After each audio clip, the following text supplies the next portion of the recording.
All right, sorry, folks. For some reason, it was not allowing me to go live, but hopefully we made it. I'm live, so we're gonna continue. So now, uh,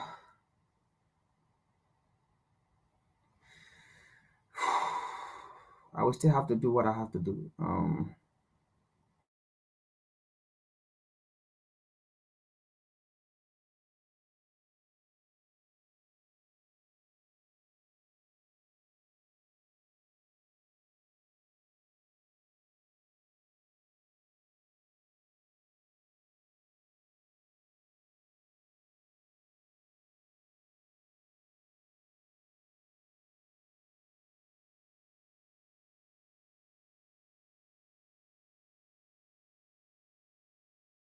Sent shockwaves across.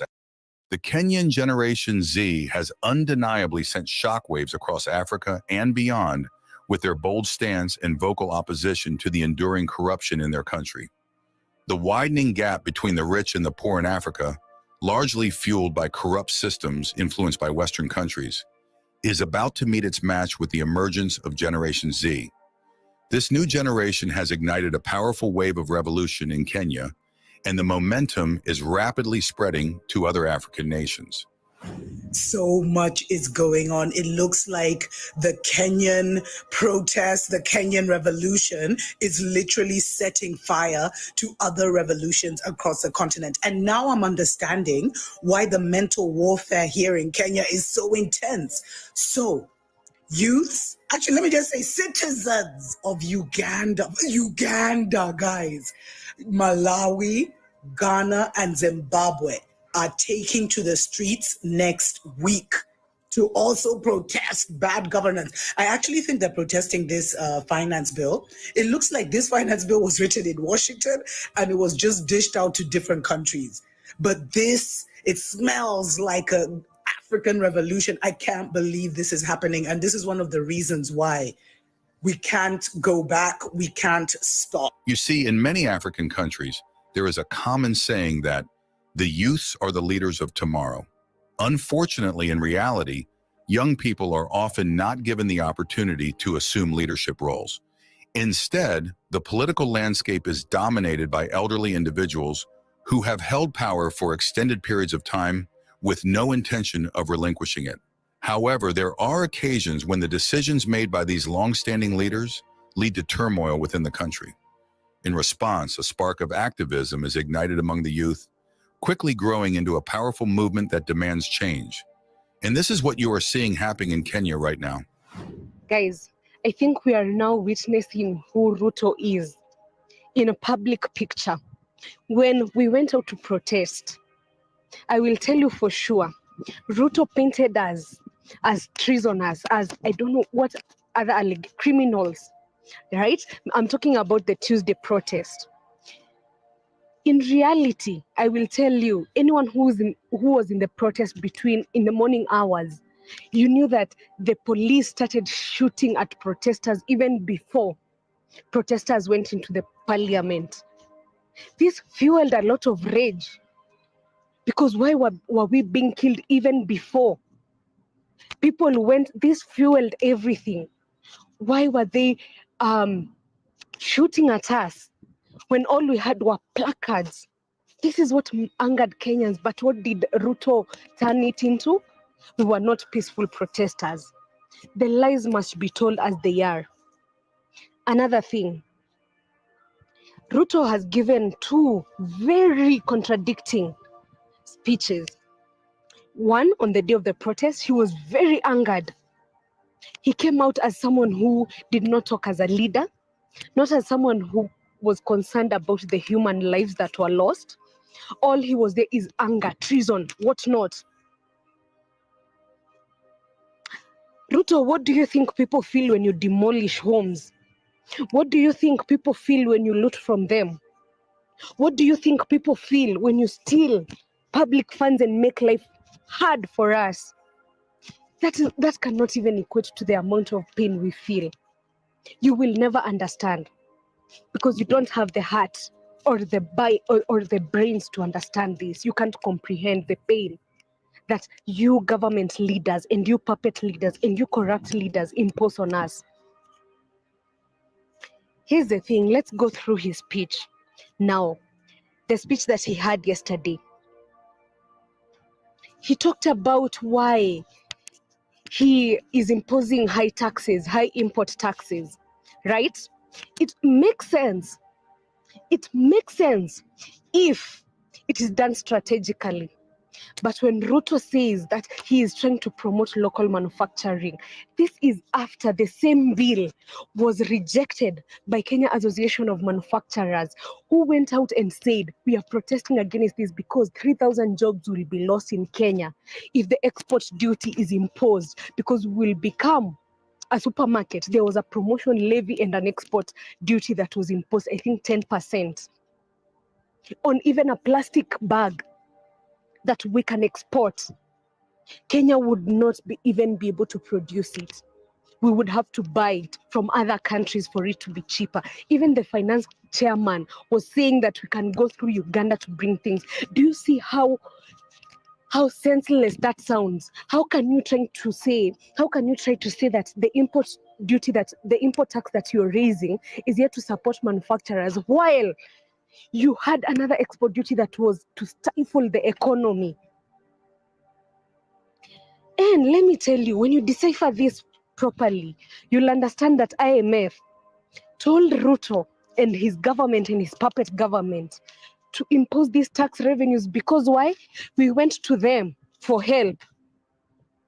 And when you make a deal with IMF, you have made a deal with the devil. Literally. They will try to devalue your shilling completely.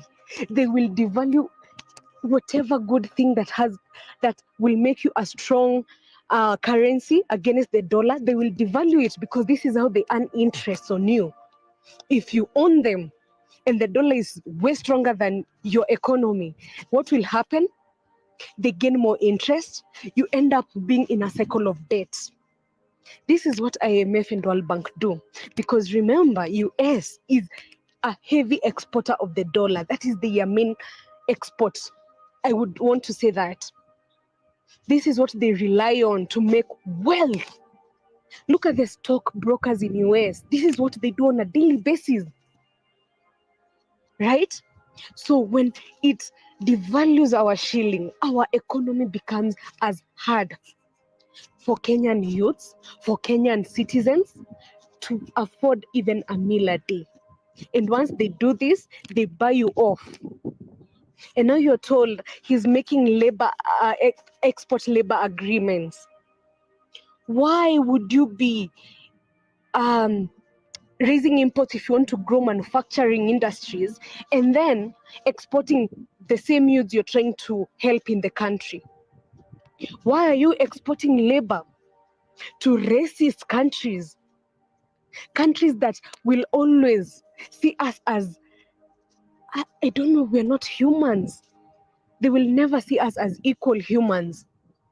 So it's a cycle of enslavement that the US and the European countries live off, benefit from, and this is what we are saying no to. When we agree to be ruled by leaders like Ruto, who in face value, they appear to have the interest of Kenya at heart, but their greed cannot allow them to make better and decisions that make sense to Kenyans.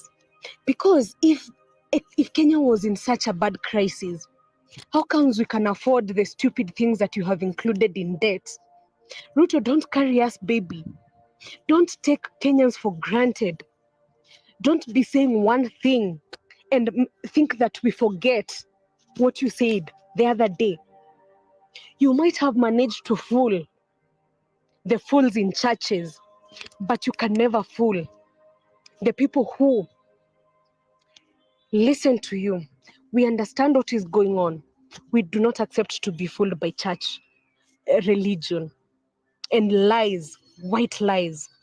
We are a woke generation, Ruto. I will tell you that for sure. Continue killing. In any case, we would appreciate your feedback on this matter. Please consider subscribing, liking, and sharing. We encourage you to share your thoughts in the comments section below. But everyone has a different story to tell. Shell, which says it's losing its The Tampa market. Starting rise. In Northeast Africa, precisely on the horn of Africa. the local market.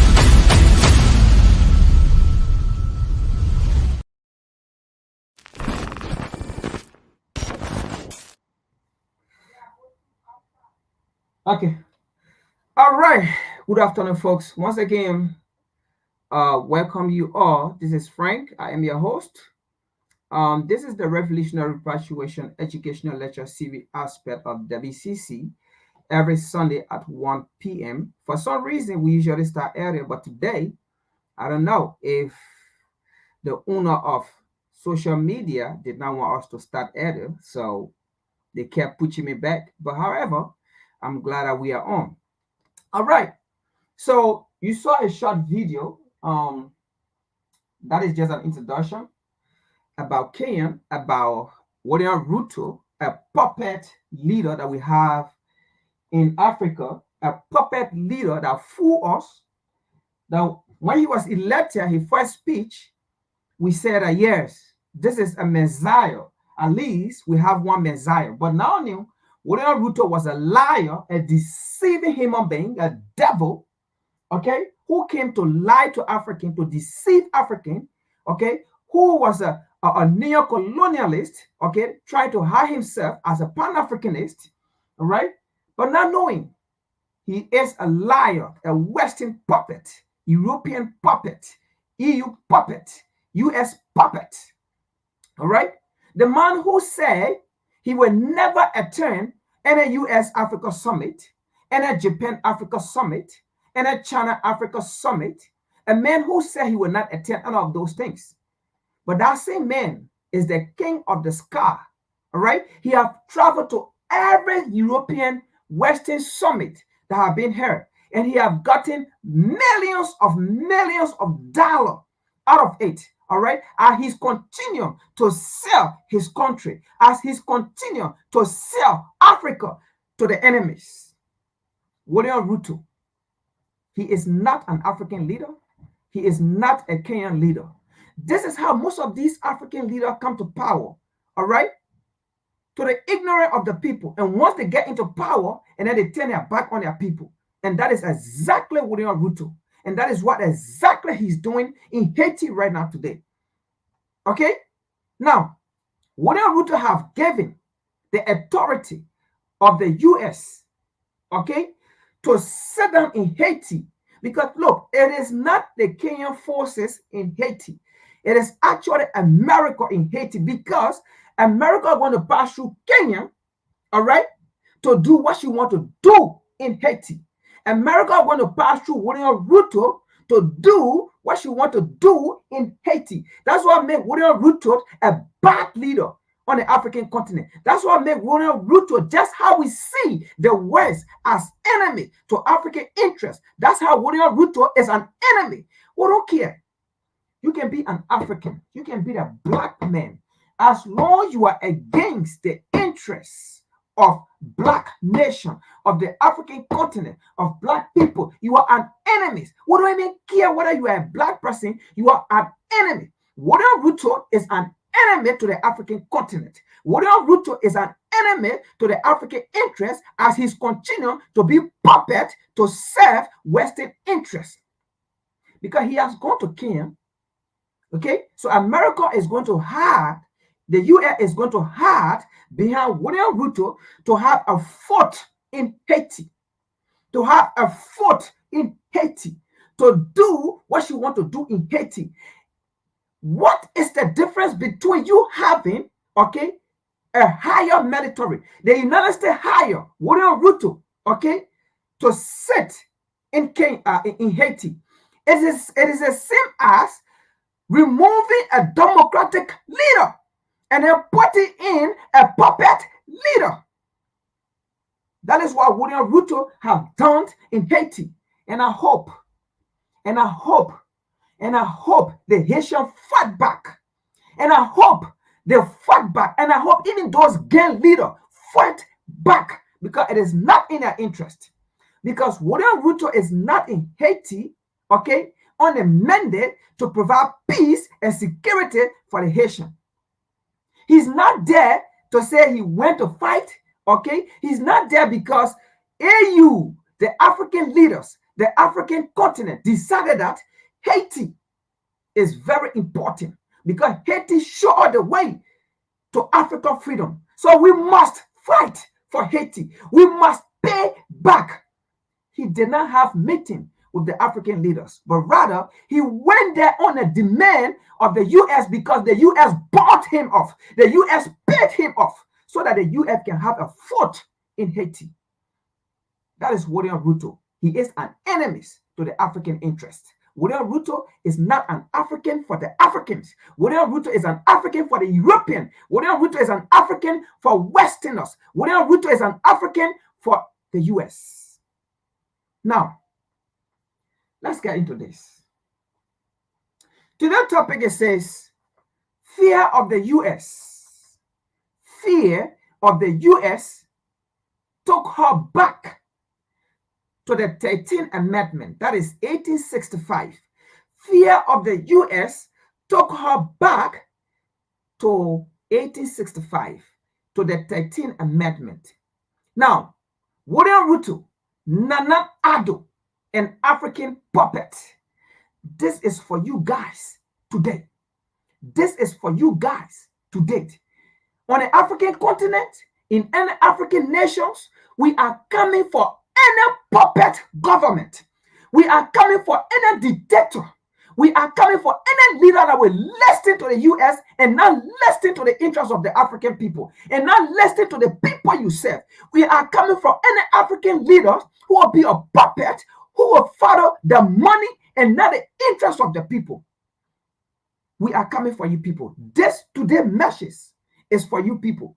Like I said, as much as we continue to expose the West, we are coming for any puppet African leaders. We don't care.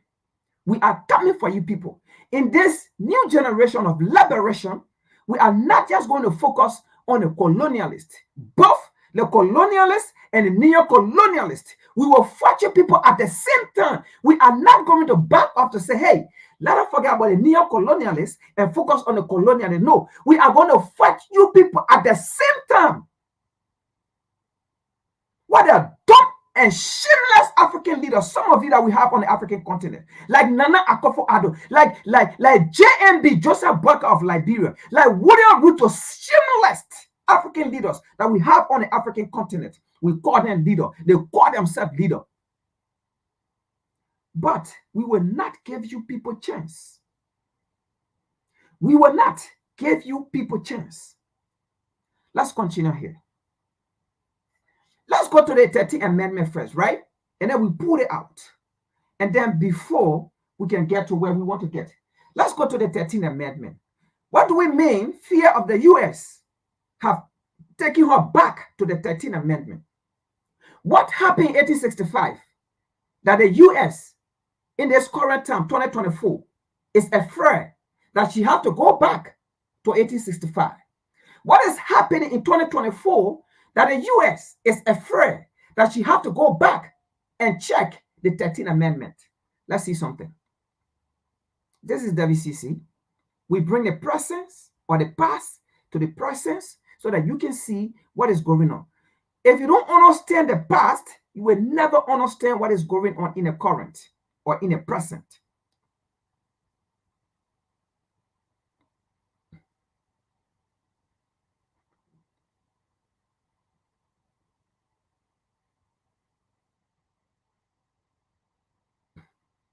Now, this is the 13th Amendment, right?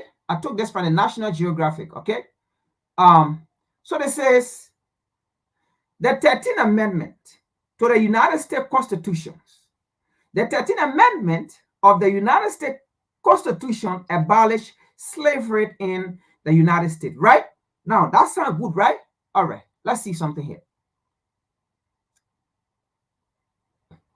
All right, let's see something. Now, the 13th Amendment was the first amendment to the United States Constitution during the period of Reconstruction. The United States, fear of the United States, have taken her back to 1865, right? Now, the 13th Amendment was the first amendment to the United States Constitution during the period of Reconstruction. Now, we all know the period of Reconstruction, right? Let's continue that.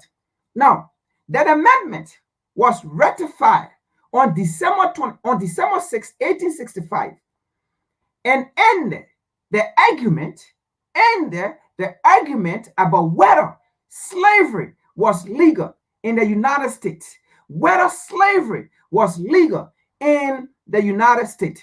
Now, that amendment reads, neither slavery nor involuntary servitude except as a punishment for crime, except as a punishment for crime whereof the party shall have been duly convicted, shall exist within the United States or any place subject to their jurisdiction.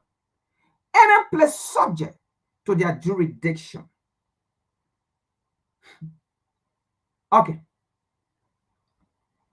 So, again, the 13th Amendment did not end slavery, right? As we read it here, Clay.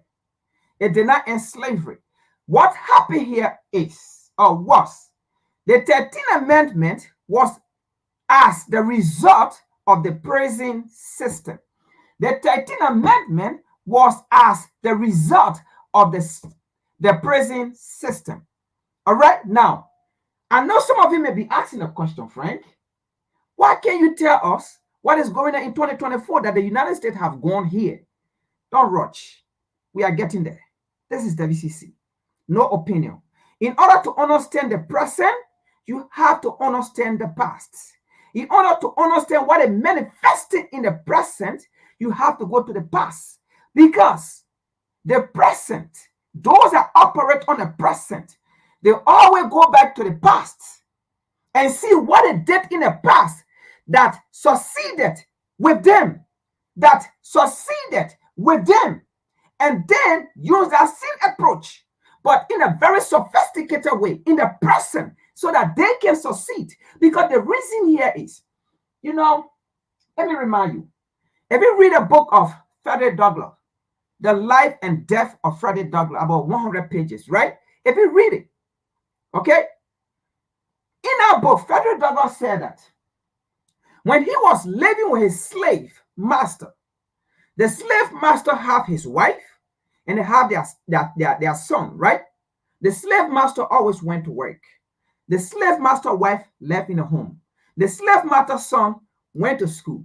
Frederick Douglass did not go to school. He stayed at home. Now, what at home, the slave master wife will teach him, will take the note of the slave master son and be teaching Frederick Douglass. On this fateful day, the slave master came home and met the slave master wife, educating Frederick Douglass, the slave master son, lesson. Now, the slave master told the slave wife, wife that, listen, or the slave master told his wife that, listen, do not educate the Negro, the black, okay? If you educate them and they become aware, they know how to read and write, they know how to search, they know how to understand. It will be very difficult to give to them, for them to think the way we want them to think. It will be very difficult for them to accept what we gave them, for them to accept. It will be very difficult for us to indoctrinate them. So do not educate them so that they will be able to understand for themselves. If you do that, if you educate them, they will know that what we are doing to them, it is against humanity. They will know that what we might do to them in the present, they will understand, and it will not work for us. It will not work for our interest. Because anything that we try to implement in the present, or let's say in the future, They will know because they will go back to the past and understand what approach or method that was used in the past. And if they understand that what was used in the past, it is the same approach, but just sophisticated way in the future, it will go against them and they will not accept it. That is what's happening with this current time. There was a bill that was just passed last week or last 2 weeks.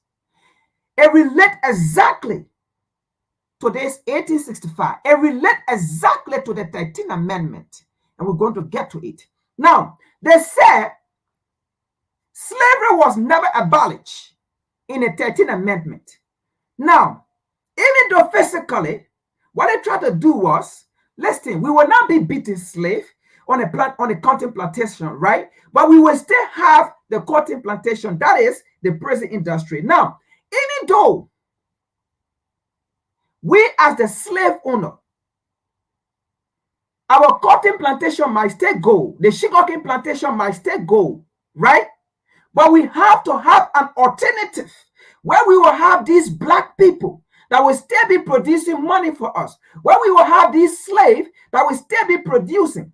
Then what they came out with was, okay, that's what we're going to do. You will no longer be on a plantation, right? On the sugarcane or the cotton. But that doesn't mean slavery did not end. What's going to happen here is we will give you freedom, but your freedom is limited when you are being punished, when you are being put to prison. This is when black people in this country, white people lie against them of committing crime. White people lie against them of certain things because they have to go to jail. You have to put them to jail. This is when lawmaker, police officer started putting, how they call it, drugs, okay, on black people, putting drugs in their car, okay, so that they can take them to prison. This is where some things that was going in a country was deliberately meant for black people to go to prison. Now, in this sense, the justice system will say, listen, white people are not enslaving you. White people have given you freedom, but it is your own negligence. It is your own failure. It is your own fault that took you to jail because you broke the law by having marijuana. You broke the law by having drugs on you. You are not obedient to the law. So do you see how sophisticated way that they work to subjugate black people? That is what's happening in 2024 when black people are waking up. You see that, right? In the 13th Amendment. Okay? We just read. Neither slavery nor involuntary servitude, except as a punishment for a crime. Then you go back on a plantation to go and make more money for the slave holder and for the descendant of the slave holder. Did you see that? Now, we will take this from there. I just wanted to remind you something before we continue. Now, we take that out. Let's see what is happening in 2024 now, as you have already seen what happened in 1865, right? Let's see something here.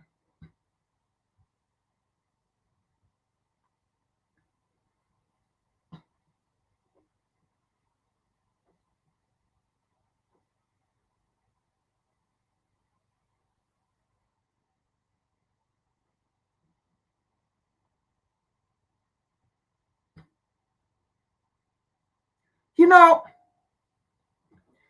the only area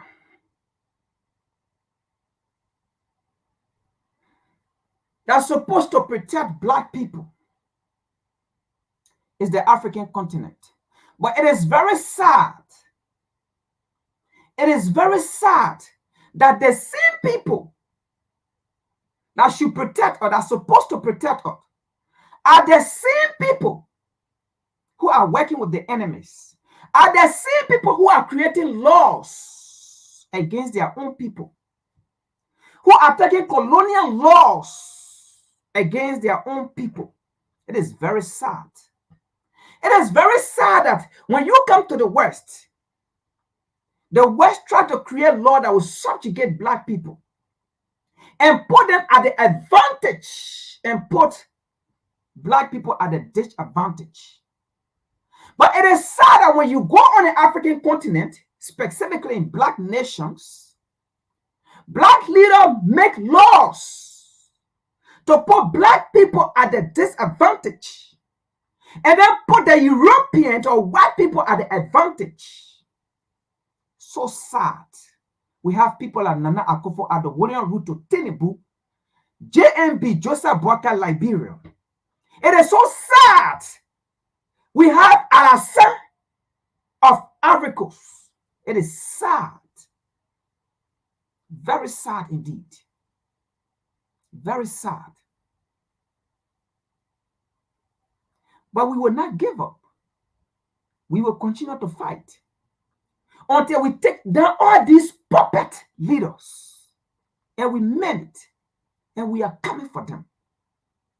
And we will continue to remind and educate our people not to remain muted. Let's continue here.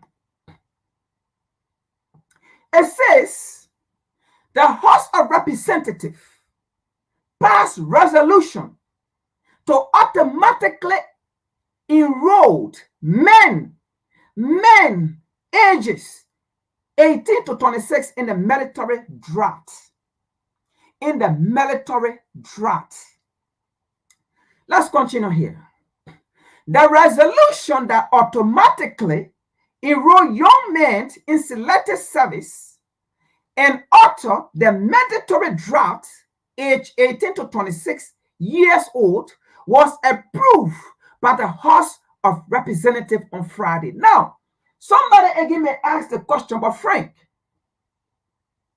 in the US, there is something called selected service, where at the age of 18 to 25, right, you have to go to the post office and register it.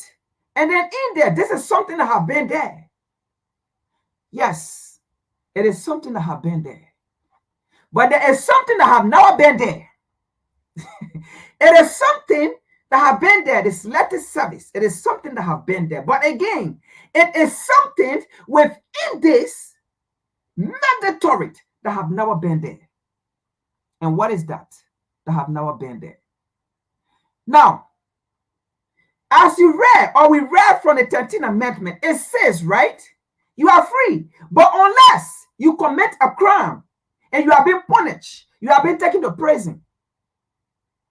Did you see that? Did you see that, right? That is the same thing here. I'm going to read it. I don't want it to come from my mouth. Now it says, it is also considered a felony. Now, before then, the selected service, it was not a felony. The only thing is that if you don't apply for the selected service before then, if you don't apply for it, there are certain benefits you will not get. There are certain benefits you will not get. For example, if you are applying for financial aid, FAFSA, some of the questions that will pop out is, have you applied for the selected service? If you say no, then the possibility is that your financial service might not go through. Might not go through. But it was never a felony. Have you seen now? Have you seen now? Have you seen where we are going? Right? That is just a scenario or an example I just gave you, right? Now, but unlike today, they said it is a felony that if you do not, it is a felony that you do not, if you do not register for the selected service, it is a felony that will take you to jail. It is a felony that you have to go to court, and automatically you will be a criminal.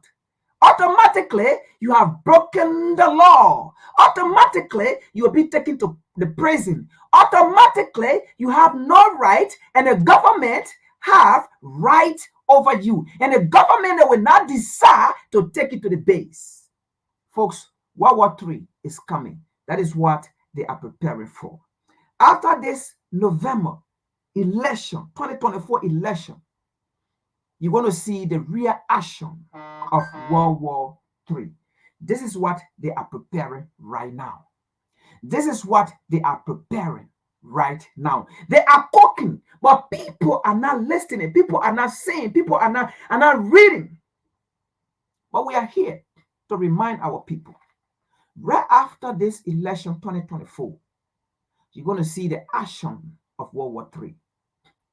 Now, again, let me go beyond it. There is a deeper scenario or aspect or understanding to why they say it is a felony. Why they say it is a felony. But we will come to that. But however, we will read this right now, and I will give you the reason why they say it is a felony. It's bigger. There's a bigger picture to this. Now, it is also considered. Now, what they're trying to say here is, it is not just mandatory that you have to sign up for the selective service. It is not just mandatory. Okay? It is not just that. Beyond being a mandatory, how they call it, mandatory that you have to register, if you don't register, it is also a felony. It is also considered as a felony. Now, it is also considered as a felony if an illegible man does not register for the draft,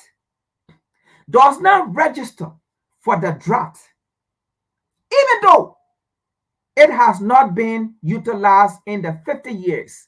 Now listen to this. Even though it have never been utilized in the 50 years, now this is the time that they are about to utilize it for World War III. That is why they are making it a felony. Pay attention, folks. Now, pay attention. The reason why they say it is a felony, there is awakening. There is awakening among certain people. Let's continue here. Let's see here. The National Defense Authority Act, NDAA, which authorizes the defense budget for the upcoming fiscal years and the outline the government's top defense and national security policy priority, was included in the resolution. Folks, listen to this. Not just about the selective service, right? To also encourage people to go and register. What did they do? They increase salary. World War III is coming. Incentive. They have to get your attention. They have to get you to bring it over. Because certain people of the demographic of the United States have wake up to the reality and they are making decisions. And it is going to haunt the military. That is why they say it is a felony if you don't register for the selective service at the age of 18. Because if you don't register, they are coming for you and they say you are criminal, you break the law, and they put you to jail, and then the government now have authority over you and they will take you to the base. You don't have to sign paper again. Your parents don't have to sign. Now the government decide when you should retire. The government decide when you should leave the military. Because at the age of 18, when you're going to sign out, your parents go. Now you decide whether you want to serve 6 years, whether you want to serve 18 years, or whatsoever the situation may be. But in this case now, you are a criminal till the government decide. We don't want you no more. Till the government decide you are no longer useful. Till the government decide, you know what, you went on the front, your one leg is cut out, now we cannot use you. Then before they free you from the prison system, now they release you, you go home and you become homeless. Because you are a felony, you are a criminal. When they release you, they're not going to give you benefits. When they release you, they are not going to give you benefit. Even this current time, people who voluntarily went, their legs, hand got cut off, and they came by no benefit. They are homeless.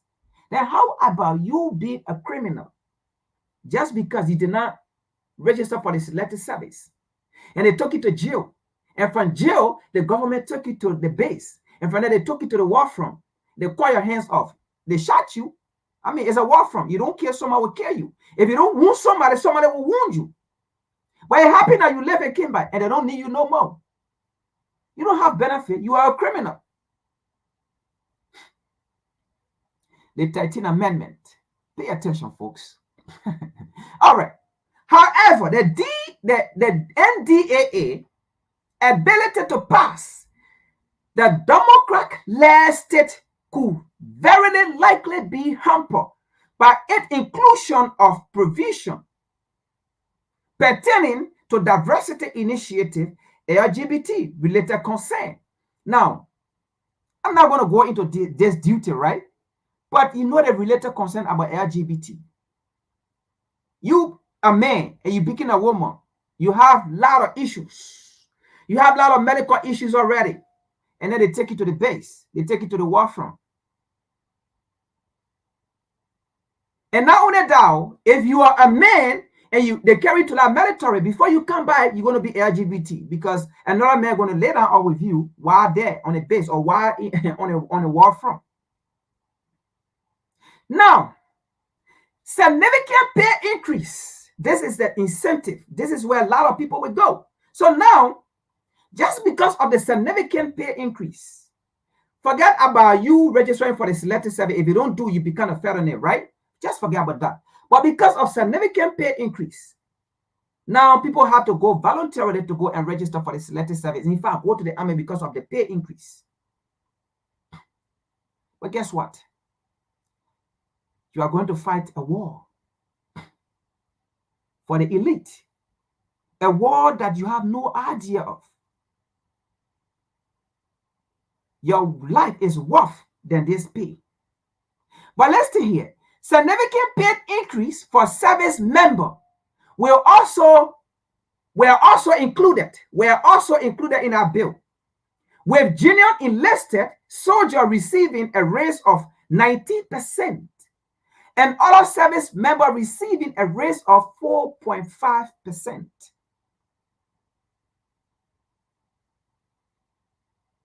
Now, I know some of you are asking questions. Frank, get to the real issue.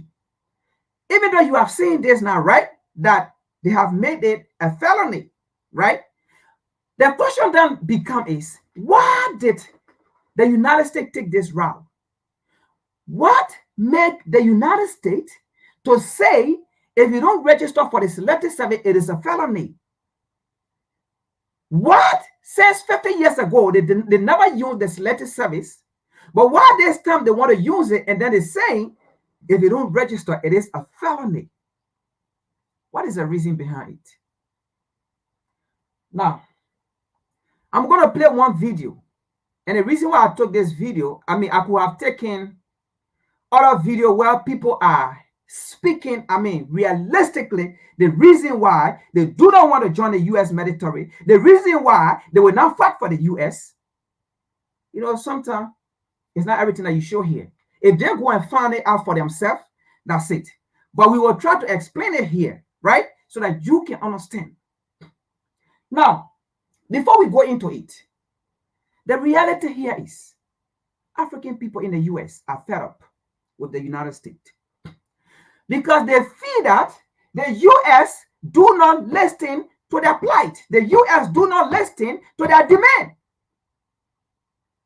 African people have said we need reparation, but Joe Biden said, no, reparation is not yours. That is why the Democrat-led government is saying, listen, folks, we are going to war, World War III. We are going to fight Putin, and we might also be fighting North Korea. We might also be fighting China. And at the same time, we have issues in Africa where Africans are waking up. It is tough on us. We need manpower to go and fight. And these Africans in the U.S. here are saying they are not going to fight because they have a reason, because they are saying we do not want to listen to them or to give them reparation. They are saying we do not protect their interests. So they are not going to protect our interests. So they will not fight. That is another example. Another example here is, pay attention, folks. I don't know, I mentioned their name here before.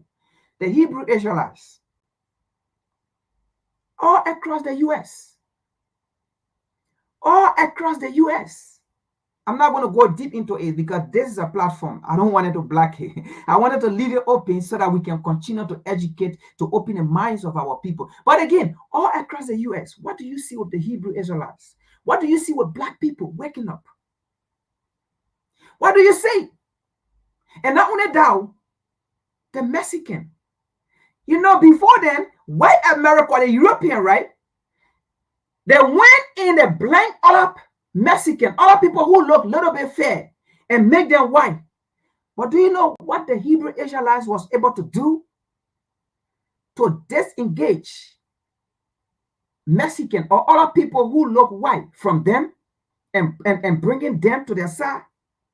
They went to the same Bible that was preached during slavery, the same Bible that was preached during colonization, the same Bible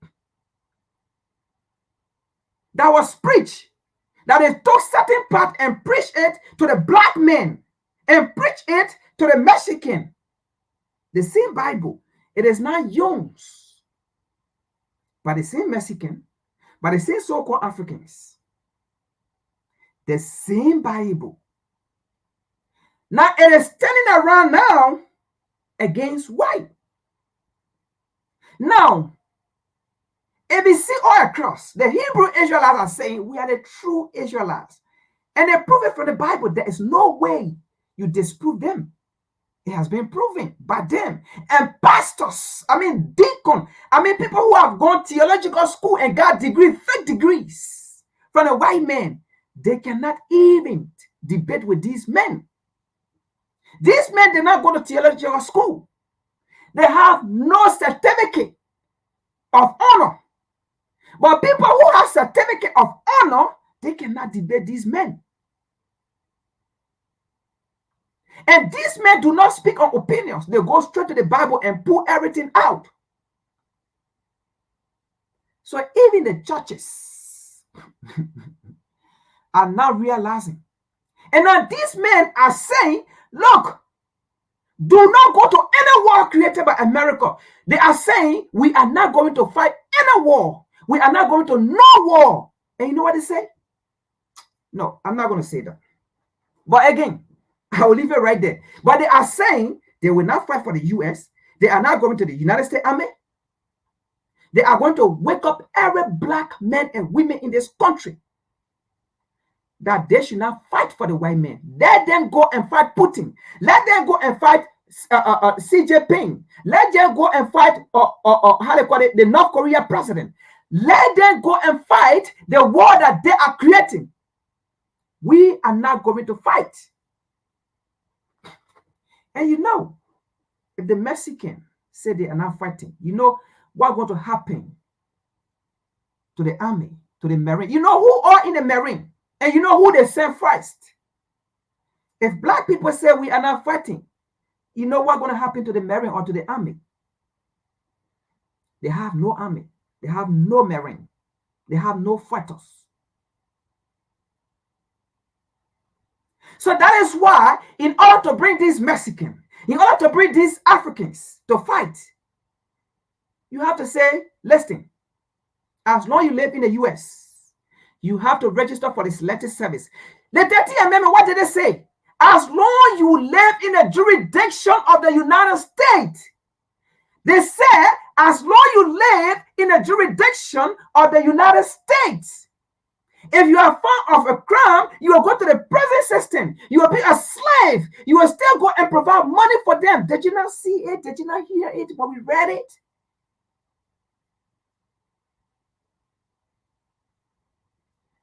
Let's see one video here. And then we continue.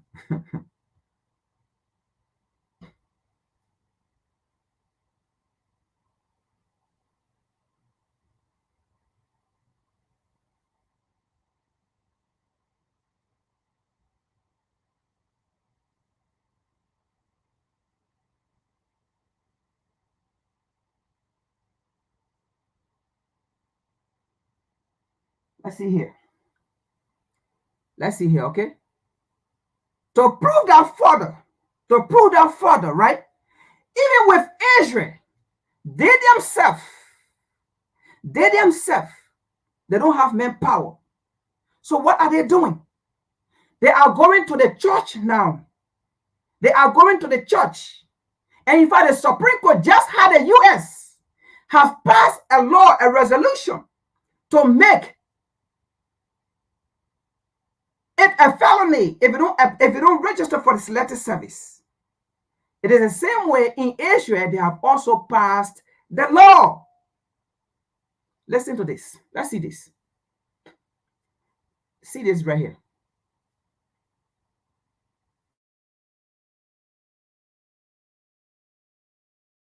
Ordered the government to start. Israel's Supreme Court has ordered the government to start conscripting ultra-Orthodox men into military service. The landmark decision could test Prime Minister Benjamin Netanyahu's ruling coalition, which depends on religious parties to function. So joining us now is Ethan Bronner, Bloomberg's senior editor in Tel Aviv. Ethan, just walk us through how significant this decision from Israel's Supreme Court actually is. Good morning, Jemana. Let me just hold up the daily newspaper here, Yediot Achronot, the main daily, main selling paper, which says, historic day, one nation, one army, give the army the chance to win. So in terms of how the society views it, this is an extremely significant development because you have this portion of the society, the Haredim, the ultra-Orthodox, who have been separated from the central institution of this country over these last 76 years. It didn't matter so much when they were such a small number in the beginning, but they have enormous families, and they're now 13, 14% of the population. So in terms of a society, it's very important. It's also important politically because, as you said, the two ultra-Orthodox parties are central to this government's coalition, and they are angry about the decision. So that leads me to my next question, Ethan, which is whether or not it's likely to endanger this coalition. Two of the parties of the coalition are from the ultra-Orthodox side of things. Is there a risk that they leave or they pull out of the government? There is a small risk, but I think that ultimately they've been preparing for this. And they also, although ultra-Orthodox parties have joined governments of both left and right in Israel's history, they have essentially moved rightward in the last 20 years. And I think they have come to the conclusion that the best thing they can do is stay with this government and limit the so-called damage. In other words, minimize the number of ultra-Orthodox young men who are conscripted in the coming years. So my instinct is they will stay with the government.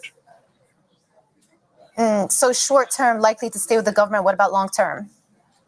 I mean, long term, I think that, the real question is, will the society be able to step up and create a situation in which these folks whose lifestyle depends on segregation from the rest of society to join a military which insists on men and women being together.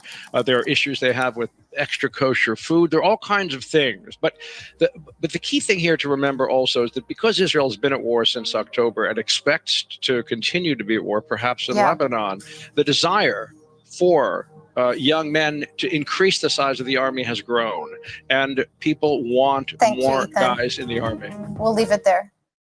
Don't buy another pair.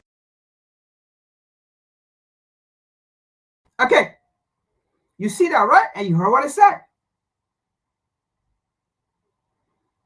Not just Palestine, not just Gaza, but Lebanon, because they have also taken it to Lebanon. So that's three group of people they are fighting right there. I thought they said they were fighting Hamas. I thought they said they were fighting Hamas. So you see, they need army. They need people to fight their war. So you see what's going on.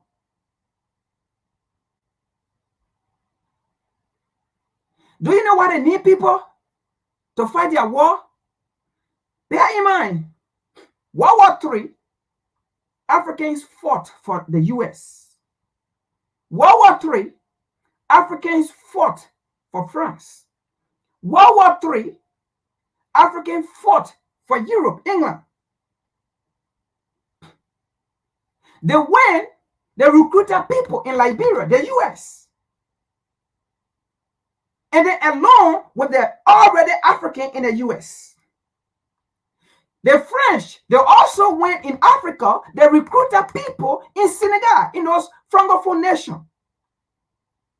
And when they fought for France in World War III, England, the same thing, recruited people in nation that she was already residing, that she colonized. They all did that. In this current time, with the World War III, they know Africans will not go live from Africa and fight for the US. And Africans in the US are saying they are not going to fight. They need manpower. France, Africa is not going to leave. Africans, they are not going to leave Africa and go to France like how it happened in World War II, because you already see the situation of France in Africa. England, nobody going to fight for England to leave Africa to go England to fight for them. And African people in England will not do it. So you see why they say it is a felony and it is mandatory. Did you see that?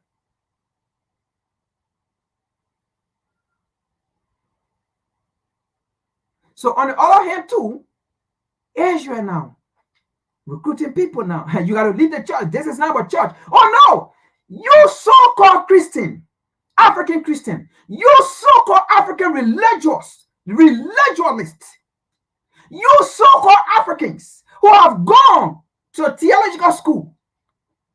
Day and night, you pray, oh Israel, oh this, oh that, oh blue, oh yeah. You don't even know who are the true Israelites. You pray and fast for them, right? But here is Israel. Why can't they go and pray and fast to win a war? But they are saying those in the church should join the military. Those in the church should join the military. But no, you so-called Negro African on the African continent, you so-called Negro African pastors in African nations, all you do is to pray. Pray for the white Jesus to come and rescue you, to come and fight for you. That is why they have bases in all of Africa, and you think they will come and fight for you. That is why you will climb rocks and mountains and pray and fastings. That is why Africa is poor like that. Prayer. There are some things prayer cannot do, especially when it comes to physical activities. Prayer cannot do it. Prayer might work mostly for spiritual activities, not physical activities. Physical activities is meant for you. That's why physically you have life. That is why you are alive. You are not dead. So praying, go for spiritual activities. We will understand that. But not physical activities. Then go and sit down and pray. That is why even the Bible said it. No food for lazy men. Before you eat, you have to go and sweat. Freedom does not come through fast and prayer. You have to fight for freedom. You can't go get in a ring with your enemy, and then you say you go in a ring to pray and fast. You think you will win your enemy? You got to fight. You got to punch. You got to do everything to win your enemies, to win that battle. So physical activities does not come through prayer. It can't work. That is why Israel is right. The Jewish, the so-called fake Jew, why they can't go and pray? But they are saying you got to leave the church and come and fight, because they know that is a physical battle. It is not a spiritual battle. But in Africa, we do not know the difference between spiritual battle and physical battle, because our system have been destroyed by European king to Africans. Spiritual battle, you can fight it physically. Physical battle, then you fight it spiritually. You see the other way around. But meanwhile, They do not fight spiritual battle physically. They fight spiritual battle spiritually. And they fight physical battle physically. But in Africa, they don't know. Spiritual battle need to be fight physically. And physical battle need to be fight spiritually. Nonsense attitude. That is why today in Africa, our African leaders, all what they are saying going on already. People are fighting to build their military. People are fighting to prepare themselves for what is coming tomorrow. But African leaders are busy chasing all this African summit, that African summit, blue African summit, yellow African summit. All of them are chasing the dollars and not fighting to unite the African continent. And not fighting to have the African army. Because at the end of the day, the Ghanaian army is going to be fighting the Ivorian army. The Ivorian army fighting the Liberian army. The Liberian army fighting the Salonian army. The Salonian army fighting the Guinean army. The Guinean army fighting the Malian army. The Malian army fighting the Nigerian army. Or the Nigerian army fighting the Nigerian army. The Nigerian army fighting... Did you see that? And then the Nigerian army fighting the Algerian army. Algerian army fighting the Moroccan army. Stupidity. Stupidity.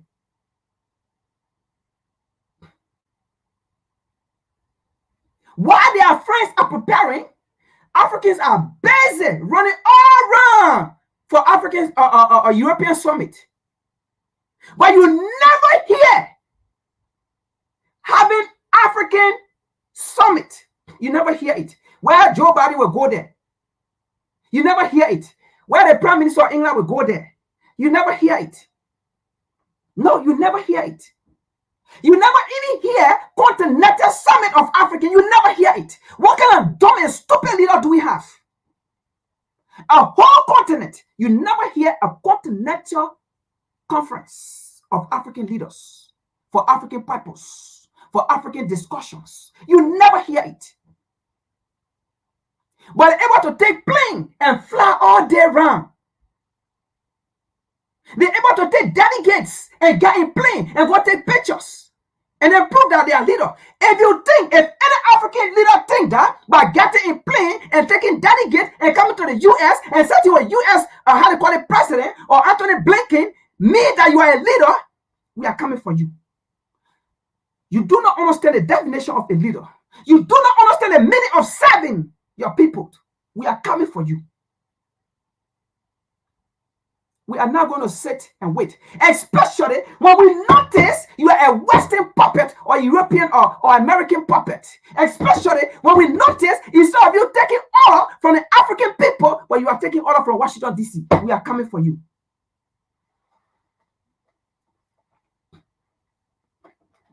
This is the time for African leaders to unite. This is the time for you to have your army, because there's a war coming. There's a war coming. And these people are preparing. These people are preparing. There is a war coming. These people know that they are going down. It is not good for them. So they are not going to go easily down. It is only you so-called Negro who quit to give up. It is you so-called Negro who quit to give up. But you think these people will give up? Even they are dying for. Even they are dying for. They're not going to give up. They believe in trying till the last breath. And they die like that. And this is what's going to happen. You think they're going to give up? And in their time of trying, they're going to use these puppet African leaders to succeed. In their time of trying, they're going to use these puppet African leaders to succeed.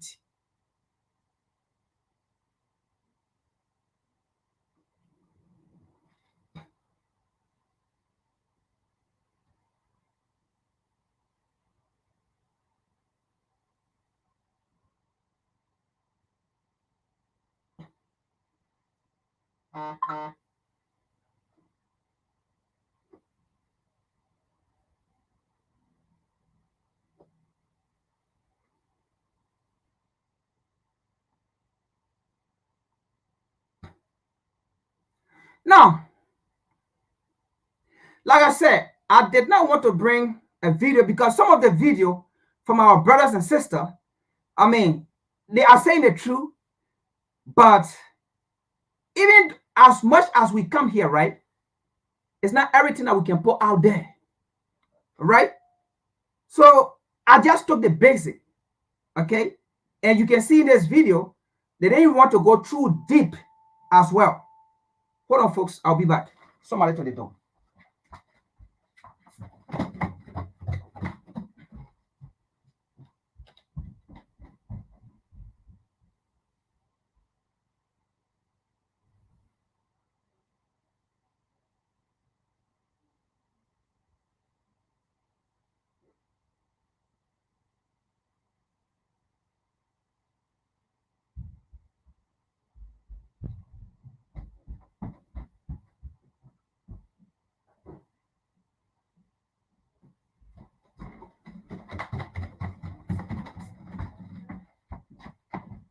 All right, folks, I'm back.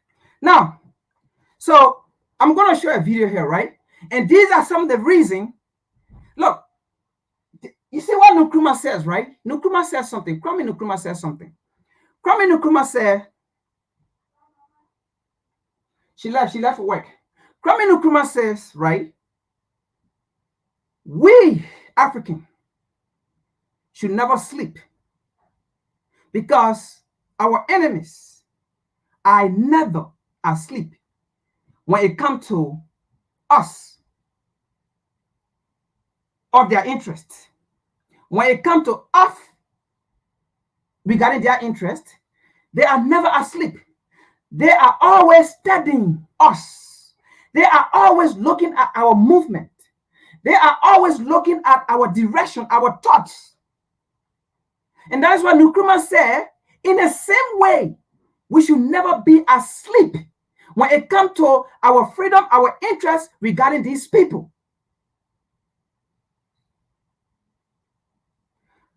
Look at this.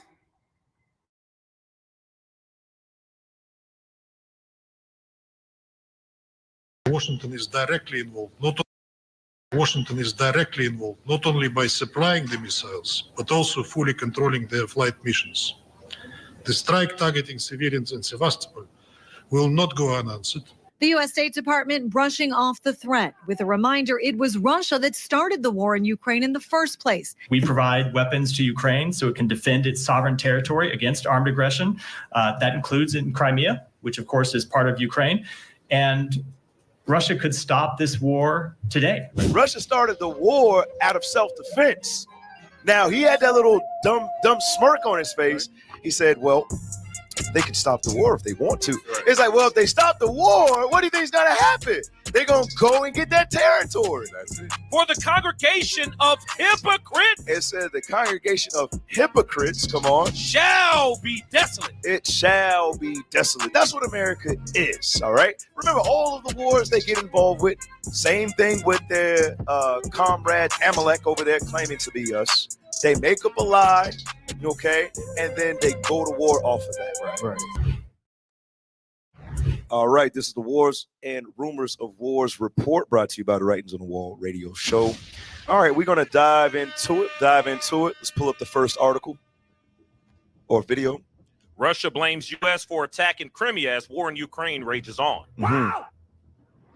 Tonight, Russia has summoned the U.S. ambassador to issue a formal warning. Expect retaliation. This comes after an attack launched by Ukraine using U.S.-made weapons and following more than 2.5 years of war that began when Russia invaded Ukraine. Here's national correspondent Christine Frazao.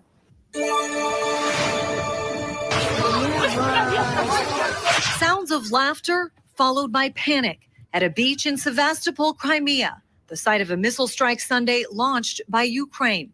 Russian authorities say more than 150 people were injured and at least 4 killed, including 2 children, and are blaming the United States. Washington is directly involved, not only by supplying the missiles, but also fully controlling their flight missions.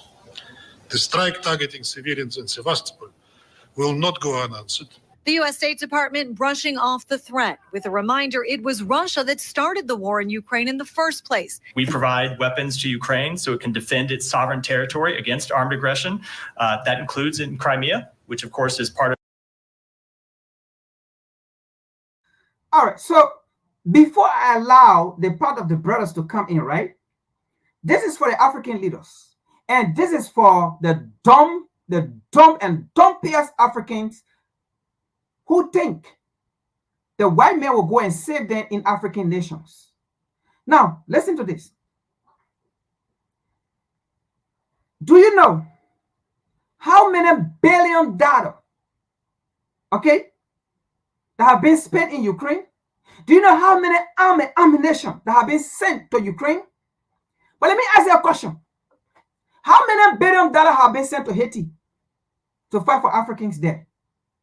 How many $1 billion that have been sent to DRC Congo to fight for Africans there?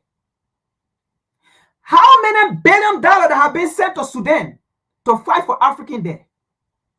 How many $1 billion that have been sent to Niger, Chad, Burkina Faso to fight for Africans there against jihadi?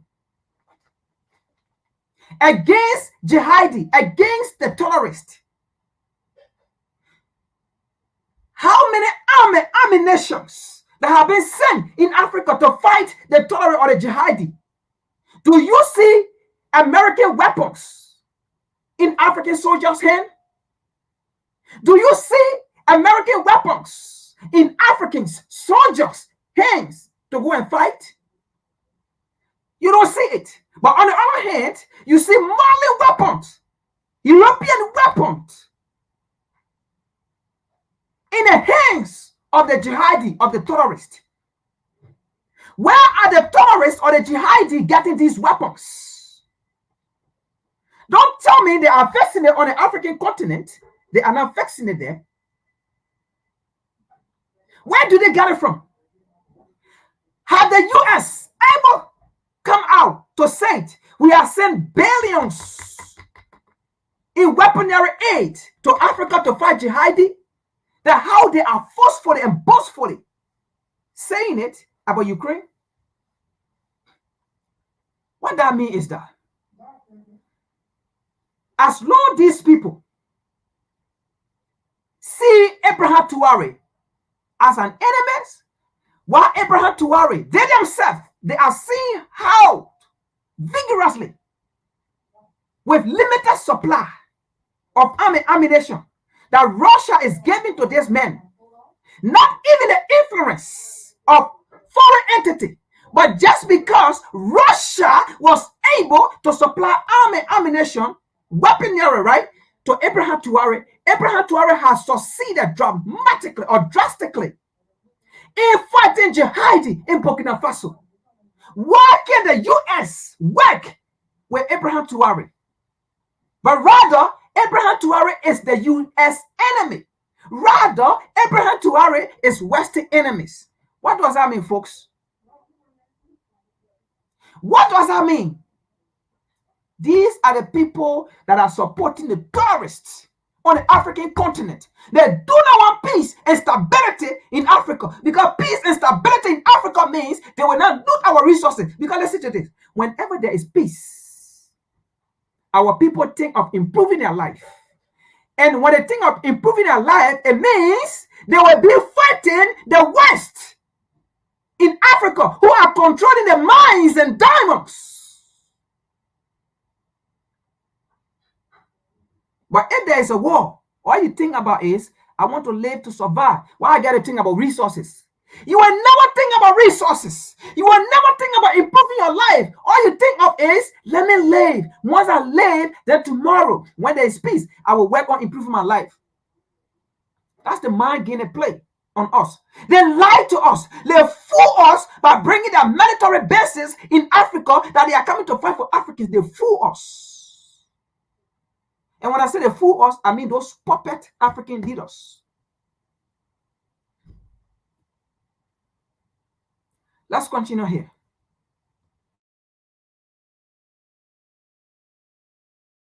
Of Ukraine, and Russia could stop this war today. Instead, there are new fears of escalation. With new reports, Russia's considering violating a treaty it signed and planning to launch a nuclear anti-satellite weapon into orbit. Now, do me a favor. Also, pause last week, that. signing Pause that real quick, because what was that Edomite's name that just spoke?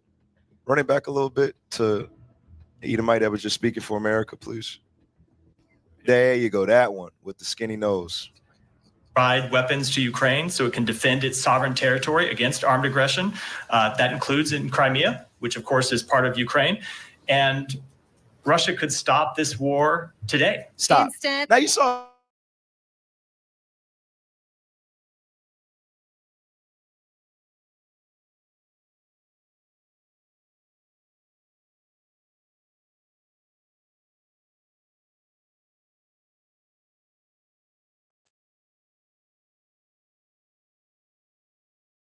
I have to pause the video, right? Because for some reason, I don't know, my internet was just going back and forth like this. So I don't think you guys were hearing it, right? But I think you guys can hear me now, right? So we will go back.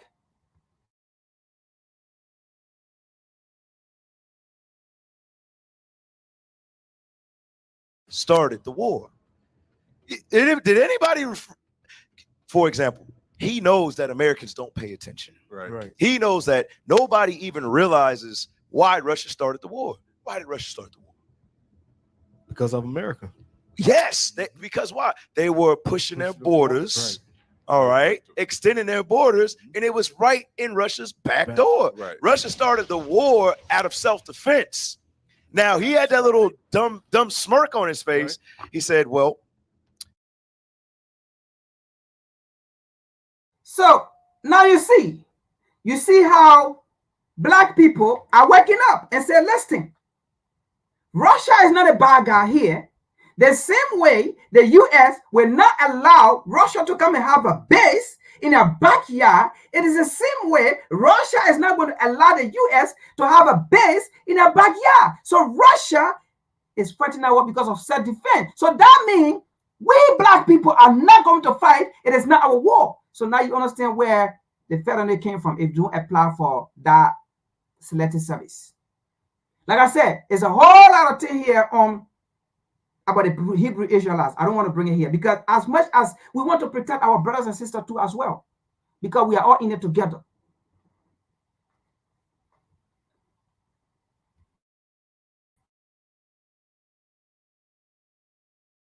They could stop the war if they want to. Right. It's like, well, if they stop the war, what do you think is going to happen? They're going to go and get that territory. That's it. Just to show you how hypocritical they are. Give me Job 15. All right. Job chapter 15 and give me 34. America is going to be responsible and is responsible for their own downfall. All right, watch this. The book of Job, chapter 15 and verse 34. Come on. For the congregation of hypocrites. It says the congregation of hypocrites, come on. Shall be desolate. It shall be desolate. That's what America is, all right? Remember all of the wars they get involved with. Same thing with their comrades, Amalek over there claiming to be us. They make up a lie, okay, and then they go to war off of that. Right. Now Russia's trying to defend themselves, and America paints them as the bad guys or as the bullies. Now, read the verse again from the top. For the congregation of hypocrites shall be desolate. Come on. And fire shall consume the tabernacles of bribery. Ain't that how America gonna get? It was that Revelation 18 and 10? Yes, sir. Right? Revelation 18 and 10, man. All right, the Bible is a true book. Read that for us. The book of Revelations, chapter 18 and verse 10. Come on. Standing afar off for the fear of her torment, saying, Alas, alas, the great city Babylon, that mighty city, for in 1 hour is thy judgment come. Right, that judgment's coming is going to come from what? That iron weapon. All right, the waster. That's what it's going. That's how it's going to take place. It's going to be on fire. Read the next verse. Back in Job. Read the next verse. The book of Job, chapter 15 and verse 35. Go ahead. They conceive mischief. They conceive mischief. They conceive mischief. Excuse me. All right, that's what America does. That's what they plot on. That's what they think when they wake up and rise up early in the morning. They think about evil upon their beds, like the scriptures say. Go ahead. And bring forth vanity. Uh-huh. And their belly prepareth deceit. Their belly prepareth deceit. Understand there's no such thing as a good Caucasian. All right? Right. I used to be a believer of that. This is my thing when I was growing up in the South. Yeah, Florida is the South. For all you haters out there. Oh, bring it out. Well, never in my day would I ever thought that I would hear that Florida is not the South. What? I heard this today. It's a dirty South, Cap. What the hell? It's the South. That's all I got to say. Put some respect on it. Right. And get it right. Get that thing right. And you know who you is. Right. Bring it out. All right. Now, I experienced racism my whole life. Yes, sir. So I had this thing in my mind because I grew up a Christian that I didn't mess with crackers, but I was cool with white people. Because I thought that there was a such thing as a cool white person. Oh, yeah. But the Bible told me different. Read it again. Read it. Verse 35. Come on. They conceive mischief, and they bring forth vanity, and their belly prepareth deceit. That's what they do. All of them are the same thing. They may smile in your face, but back home at the crib, you already know what they're talking about. Right. These things. Mm-hmm. All right, you had something, officer? You looking? I had a story about some crackers. They are. I used, you know what I'm saying? I thought the same thing. I thought the same thing. Yeah, some good ones out there. But when I came to like a cookout with them, and one they called me you a big buck. Oh, I ain't know what it was. Oh, snap! Ooh. You ain't say what the? Yeah, I ain't know what it was. They tapped me on. Know what I'm saying? Tapped me on. They said, "Boy, you make a big buck." But when I came in the truth, I found out what a buck was. I'm like, what? That was some racist stuff. They said that to your face. Said it to my face. Straight to your face. I went in the truth then, so I didn't know. I'm like, what? I said, hold on, they ain't feel good to my spirit, but I said, I don't know what it is. So I just was smiling. Damn, Sam. I'm like, damn. All right, tell your story. Tell your story. Yes, sir. So like growing up, Cac, I grew up in Alabama. So we had a bus ride on a bus, and this cracker had a scarecrow in his yard, but he had it in a tree hanging by his neck. And I just remember being young. I'm like, okay, well, I felt so terrified. I'm just on the bus. I'm like, why he hanging by his neck? Yes, it was like that. That's Alabama. Yeah, man. Yeah, man. So, all right, what else we got, IT? All right, play that. North Korea troops will become cannon fodder in Ukraine. Mm-hmm.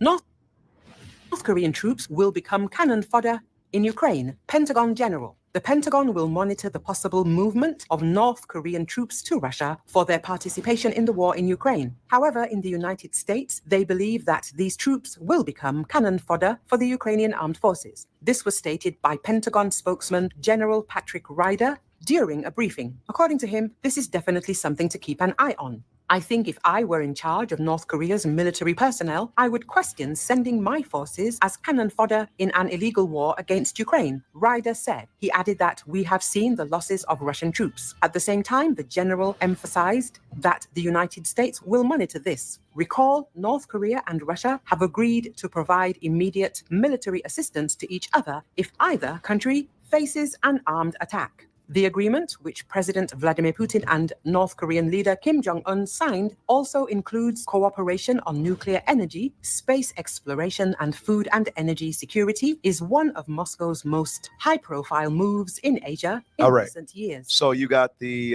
attack done by Ukraine on Russia. Now you got North Korea getting involved. All right, that's what the scriptures say: nation against nation, kingdom against kingdom. What is nation? Nation is family. Nation is children. Okay. So that is just a hint there. Like I said, I did not really bring the raw video, of various views of African in the US. They are playing about the military and they are playing about this war, and there are even some, they say if the US dare try force them to go to war, they're going to go. But when they go, they're going to fight alongside with Russia against, now you know who the enemies are. Like I said, I don't want to share here because I don't want them to block the video, okay? Or the channel, all right? Because we have to keep, but at least You understand where we are? So, like I said, they are listening to black people. They are listening to African people. To be frank, they are listening, and they know that we are waking up. So they are also, they have to also do something that will favor them. And what is that? By saying, as long as you live in a jurisdiction of the US, you have to apply for the selective service, which is not mandatory, and which is also a felony if you don't register for it. Did you see that? Right? Did you see that? But they will not allow you to make your own decision when you're 18. Did you see that? So the army is decreasing. So what they're going to happen here is going to come a time, even with the immigrant, what they are saying, oh, illegal immigrant, they have to send it. Now, it's going to come a time, even with the illegal immigrant, right? They're going to bring them in, they're going to drive them in just to take them to the base to go fight their war. Because again, World War II, what happened here was they went in Africa, they drafted people from there and brought them in. And then they trained them with the African already here, and they went and fight. The French did it, England did it, the US did it. But this time around, it's not going to happen. It's a different scenario. It's a different case. It's a different time period. It is a different generation. It's not going to happen now. So what they're going to do now is to come out with law. And like you said, like you saw, we read and you saw it, right? That's what they're going to do in order to bring back their military to fight their war. Let's see another thing here. Let's take a quick break here. I'll be back. Let me bring something out here. Let me get water to drink. But let me pull out something here while we're doing that.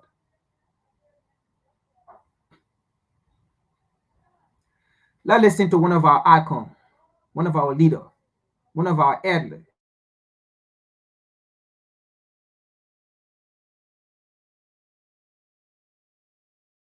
X. Is that your legal name? As far as I'm concerned, it's my legal name. Have you been to court to establish that I didn't have to go to court to be called Murphy or Jones or Smith. Excuse me for answering you this way. That's if all right. a Chinese person were to say his name was Patrick Murphy, you would look at him like he's insane, because Murphy is an Irish name, a European name, or the name that has a Caucasian or white background. And a yellow person, Chinese is a yellow man, and he has nothing to do or no connection whatsoever with the name Murphy. And if it doesn't look proper for a person who is yellow or Chinese to be walking around named Murphy or Jones or Johnson or Bunch or Powell, I think it would be just as improper for a black person or the so-called Negro in this country, as we're taught by the Honorable Elijah Muhammad, to walk around with these names. And therefore, he teaches us that during slavery, the same slave master who owned us put his last name on us to denote that we were his property. So when you see a Negro today who's named Johnson, if you go back in his history, you'll find that he was once his grandfather, or one of his forefathers was owned by a white man who was named Johnson. His name is Bunch. His grandfather was owned by a white man that was named Bunch. Would you mind telling me what your father's last name was? My father didn't know his last name. My father got his last name from his grandfather, and his grandfather got it from his grandfather, who got it from the slave master. The real names of our people were destroyed during slavery. Was there any lie? What is your real name? Malcolm X. Is that your legal name? As far as I'm concerned, it's my legal name. Have you been to court to establish that I didn't have to go to court to be called Murphy or Jones or Smith. Excuse me for answering you this way. That's if all right. a Chinese person were to say his name was Patrick Murphy, you would look at him like he's insane, because Murphy is an Irish name, a European name, or the name that has a Caucasian or white background. And a yellow person, Chinese is a yellow man, and he has nothing to do or no connection whatsoever with the name Murphy. And if it doesn't look proper for a person who is yellow or Chinese to be walking around named Murphy or Jones or Johnson or Bunch or Powell, I think it would be just as improper for a black person or the so-called Negro in this country, as we're taught by the Honorable Elijah Muhammad, to walk around with these names. And therefore, he teaches us that during slavery, the same slave master who owned us put his last name on us to denote that we were his property. So that when you see a Negro today who's named Johnson. If you go back in his history, you'll find that he was once his grandfather or one of his forefathers was owned by a white man who was named Johnson. His name is Bunch. His grandfather was owned by a white man that was named Bunch. Would you mind telling me what your father's last name was? My father didn't know his last name. My father got his last name from his grandfather, and his grandfather got it from his grandfather, who got it from the slave master. The real names of our people were destroyed during slavery. Was there any lie? What is your real name? All right, thank you for being back, folks. Okay, so let's continue here with the discussion. Now, we have all seen the reason to the new bill or the new resolution that have been passed in Congress, right? And we have seen how these people are preparing themselves, right? The only people that don't have army are the oppressed. That's it. The only people that don't have army are the oppressed. But the oppressors have army. But again, who can we blame if we don't have army? I'm not going to blame them, the oppressor. I will blame the leaders, our African leaders, our people who are in possession, okay, of leadership, okay, to make things happen. I will blame them. All right. Let's see here. Let's see what happened here in World War II. All right. And I just took one example. And this one example is actually France. But again, it go to the US because the US did recruit people from Liberia, okay, along with the already African that are here. All right. And France did the same thing in those African nations. And UK did the same thing. But because of time, I'm just going to use France. But they all did the same thing. Once a colonizer is still a colonizer. One as enslaver is still an enslaver. All right. Once an oppressor is still an oppressor. A capitalist is a capitalist. We never change. Now, let's see here.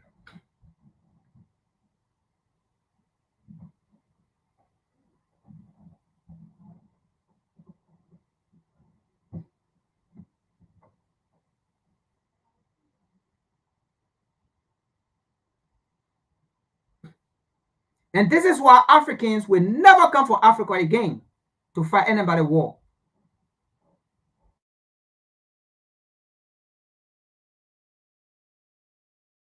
Focus segment. Officially, mutineers fired first and time now for our focus segment. Officially, mutineers fired first and the French army retaliated. I'm talking about the deaths in 1944 of 35 Senegalese tirailleurs, soldiers from France's West African colonies. During World War II, many were imprisoned here in France by the Germans, but when they were sent home again, French soldiers opened fire on a group of them. France 24 reporters met with a historian who's been Sorry, folks, I have to come in. If possible, please get something yellow.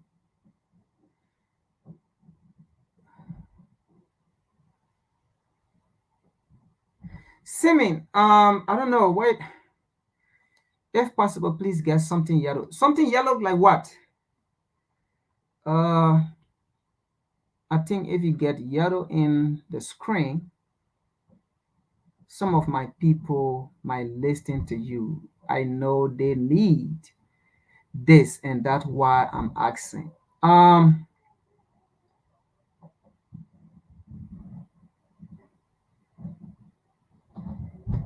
Simi, I think I'll have to talk to you so you can educate me more on this. What do you need? What do you want me to do to improve on how we can get to our people? Let me see here. If you're on Facebook, I can connect you on Facebook after the live so that we can talk behind the scene, okay? Let me see here.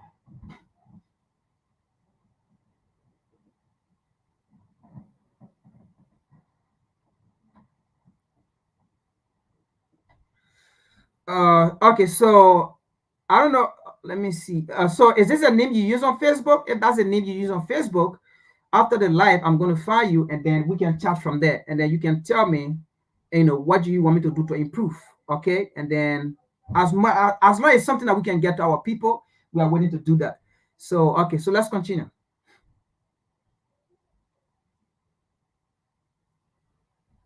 trying to find out if it really was due to a mutiny or just a massacre. After 4 years in a slave labor camp, it was finally time for them to board a ship headed for Senegal. Before leaving on November 5th, 1944, the French army handed the 1,000 African tirailleurs gathered at the port of Morlaix in the west of France a quarter of their entitlement as former captives. Officials promised the rest would be paid upon arrival. But by the time they reached the Tiaroy transit camp nearly a month later, the terms of the agreement had changed. The Senegalese soldiers complained and refused to leave the camp. On a débarqué à un port, Morlaix, embarqué Morlaix pour venir de Dakar. Arrivé à Dakar, on nous amène directement à Tiaroy. C'est là-bas que les Français ils ont tiré sur nous. Shots were indeed fired around 9:30 on the morning of December 1st. The French army had surrounded the camp and gathered the men in the courtyard before opening fire. 35 of the Senegalese soldiers were killed, another 35 injured. 34 of them would eventually be sentenced to between 1 and 10 years in prison on charges of rebellion and contempt.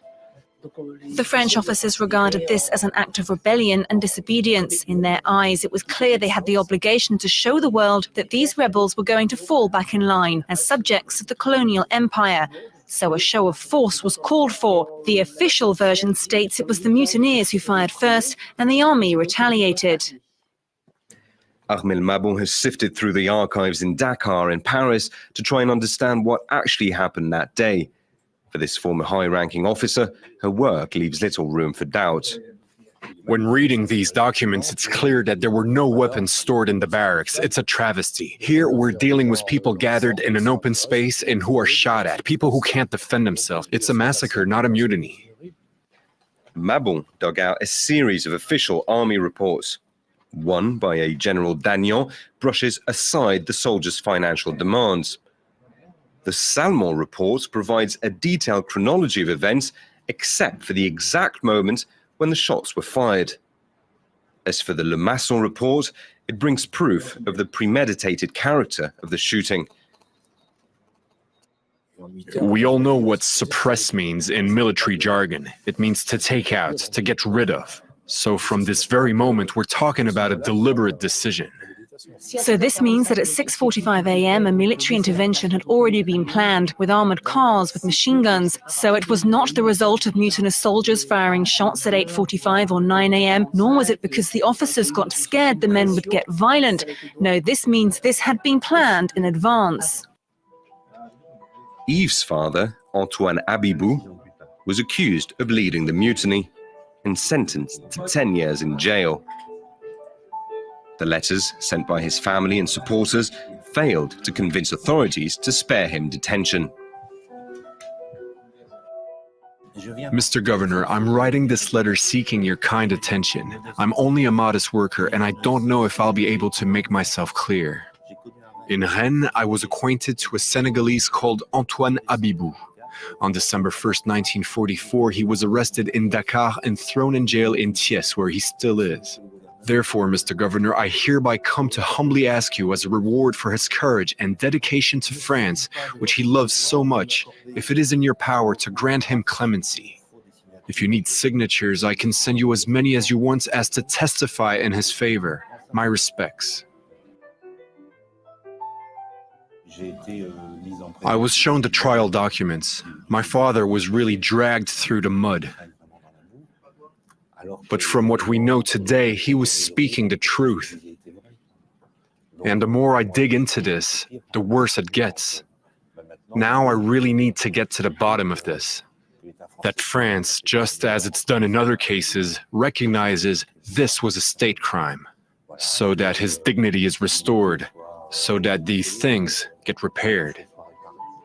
President Hollande was the first to ever mention the Tiaroy massacre back in October 2012 in Dakar.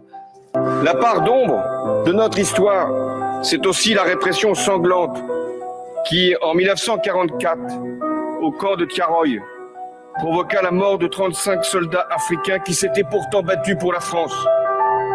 70 years on, doubts remain over the official death toll.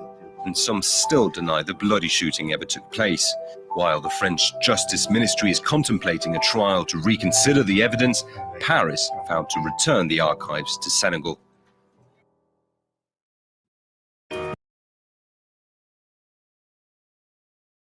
Okay. So, what you saw in our video, right? These are people who France recruited from those Francophone nations, World War II. And then when they promised them sum of money, okay? And after the war, France saw them as nigger. France saw them as not human being. And then France did not want to pay them. In fact, France treated them inhumanely. And then when they decided to advocate, France opened live bullet on them, on their camp. And France killed them. And before France did that, France went on a camp and told them and convinced them to turn their weapon over. All right? And France convinced them. And after they turned their weapon over, what France did? France went in and opened fire on them and slaughtered them. After you convince them to turn their weapon over on the military base. Open fire and they killed them. The same thing happened in the US. When African soldiers went and fight for the US, they gave them less weapon.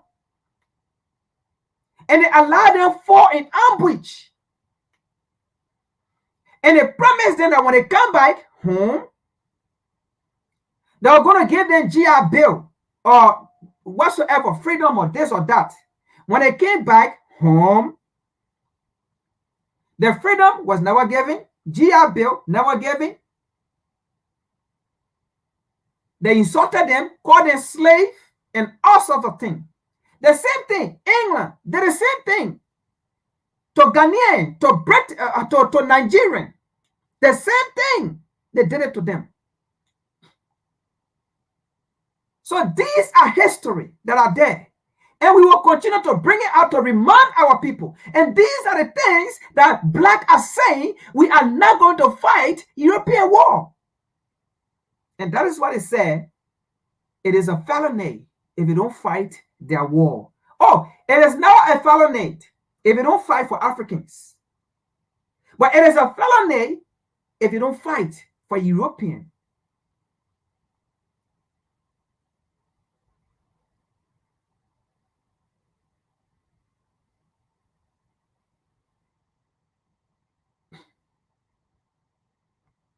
Did fight go over to France and DE for reparation for these atrocities? No. No, doing fire did not do it. He have not yet put that in. And for the look of things, like I said, we are still observing Fayed. We will talk about him. But Fayed, he might end up being a puppet because he just met Macron.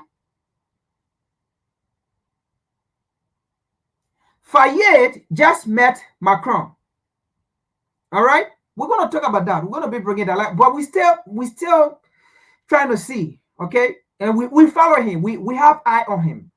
He met Macron already in France. He took a trip to France and met Macron, and he took picture with Macron, smiling, laughing. Okay, whatsoever thing they're going to say, but we are eyeing him. We are looking at him.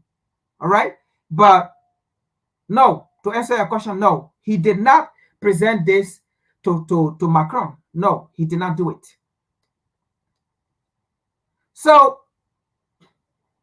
that's what you saw. What you saw in our video, like I said, the US did the same thing. England did the same thing. All right? They did the same thing. And now there's World War III. Africans, both home and out of the continent, are saying they are not going to fight. Black are saying they are not going to fight. And Latino are saying they are not going to fight.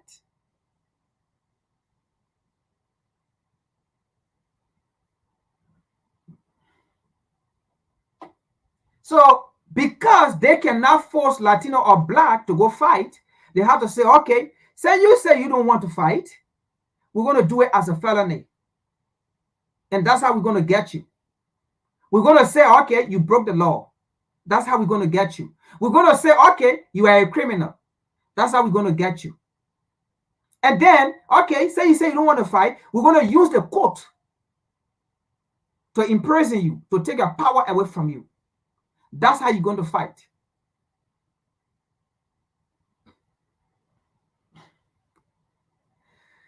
Let's see here. But the truth of the matter is, what we call freedom, Europeans do not call it freedom.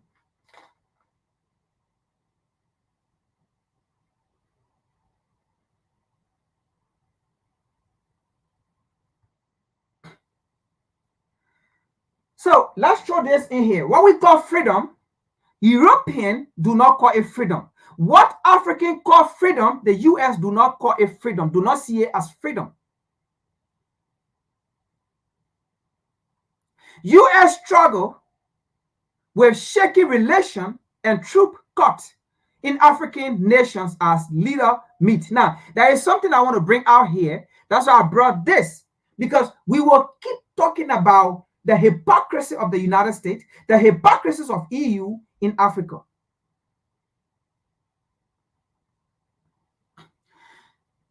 The forced U.S. troop withdrawal from bases in Niger and Chad, and the potential to shift some troop to other nations in West Africa will be key issues as the top U.S. military officer meet his counterpart this week at a Chief of Defense conference. Now, first of all, no African leader is a counterpart to the U.S. These are wars they use when they want to get Africans. Because if indeed the U.S. see Africans as their counterparts, I don't think they would disrespect Africans leaders, because the United States have a habit of disrespecting African views.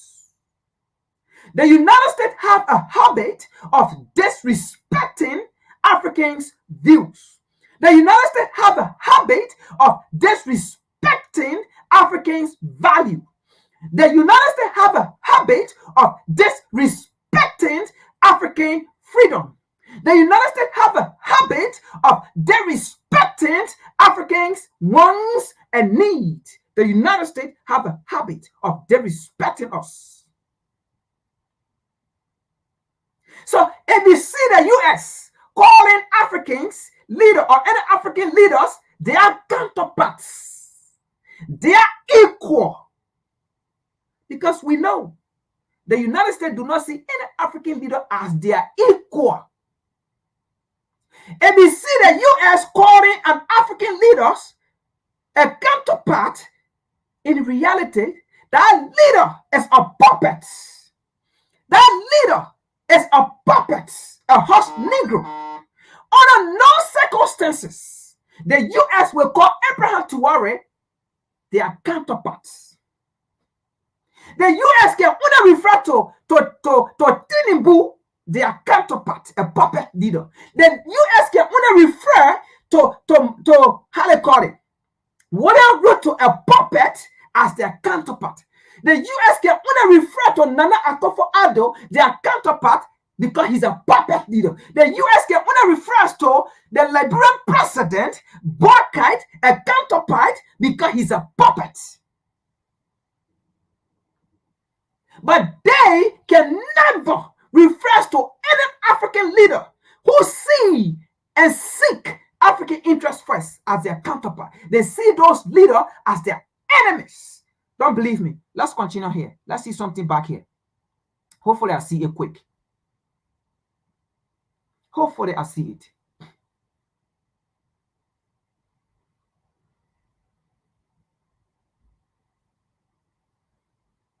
Matter of fact, before I reach there, let me read something here.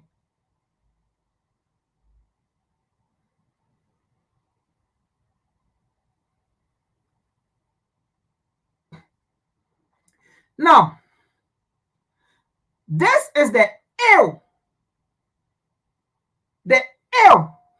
The United States spoke here. Let me read here first. So, General Brown, or whosoever his name is, chairman of the Joint Chief of Staff, arrived in Botswana Monday as the U.S. forces a critical inflection point in Africa. Increasingly, military junta that overthrew. That's what I want to get. A military junta that overthrew democratic government in Mali, Burkina Faso, and Niger are reassessing their tie to the U.S. and the West and training instilled to missionary like Russia for security assistance.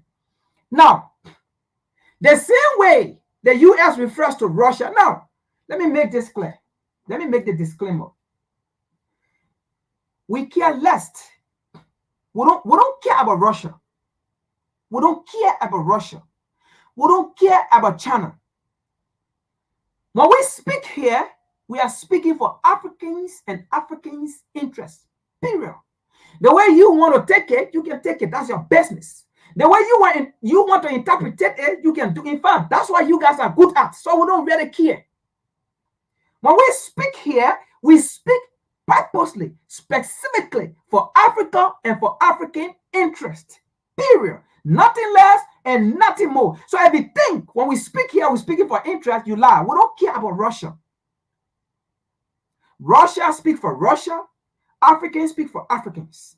The same way US speak for US and US interests. Europe speak for Europe and Europe interests.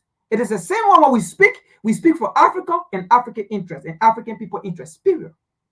Now, let's continue here.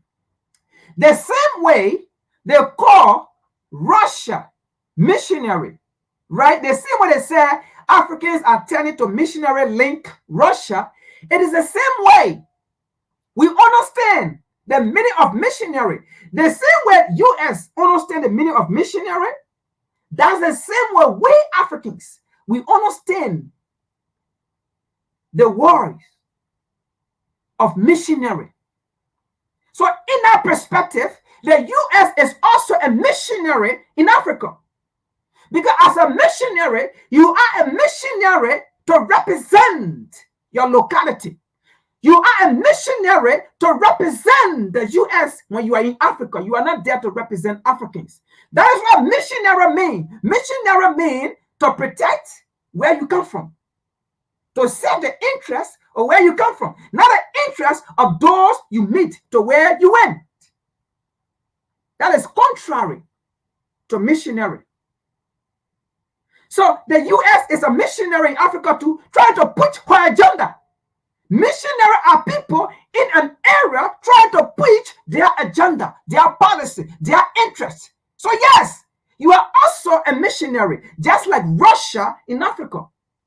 So you've been a missionary in Africa. If you did nothing good, an African went for another missionary, thinking that that missionary will be better than your influence in Africa, then they kick it out. Nothing wrong with that. Nothing wrong with that. I don't think the US will want to do business with people, and in the long run, those that the US do business with, it become a problem to the American life. It become a problem to American interests. I don't think you will continue doing that. So yes, if we Africans think that having a partnership relationship with US is it will go against African interests, we don't want you. We found different partner. We don't need you. We found different partner. If we find out that your interest, or how to call it, business with you, it hamper our interests, our freedom, we don't want you. We found different people. Absolutely. And now let's continue here. And this is why the US will find it difficult in Africa.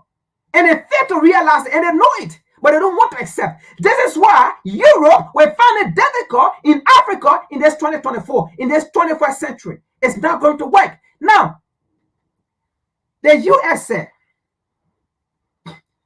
The USA, let me read this again.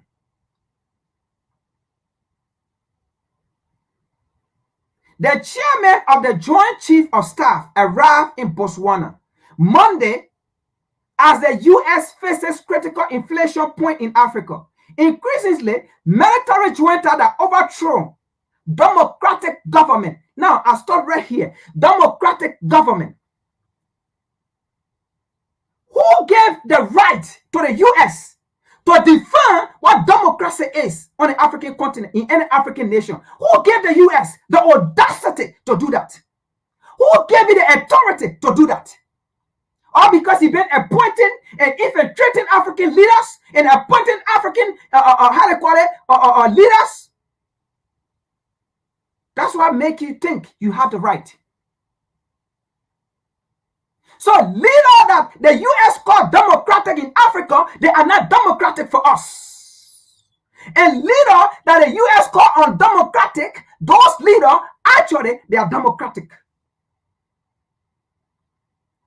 An entire nation, the entire nation of Niger said they do not want the Nigerian president. They want him out. But the United States had the audacity to say a Democrat. The people in the country saying he is not a democratic leader. And then you come out to say he is a democratic leader only because he protect or uphold the interests of US and Europe. So what we call democratic or democracy in Africa, the US does not call it democracy. So what the US call a democracy in Africa, we should not refer to it as democracy in Africa. But let me say this. We all know if the US presses your government, any government in Africa, that government is a non-entity government. It's a useless government. It's a dysfunctional government. If the US come out to press any government in Africa, absolutely that government is corrupt. The US only support corrupt leader in Africa. Europe support corrupt leader in Africa. Because without those leaders being corrupt, they will never go into infiltrate your mind, your resources into the so-called developed world. That is why they do not want any leader who actually meant good for their people, who actually meant good for their country. They will not serve that leader. They will not call that leader a counterpart. They will never be friends with that leader. They want corrupt leader. They are looking for corrupt leader. They are looking for bad leader. They are looking for dictators to ally with. They find that the United States call government that was removed by the people a democratic. That made the United States a hypocrite. That made Europe hypocrite. That is the reason why they are finding it difficult on the African continent, because the US always have a habit of disrespecting Africans.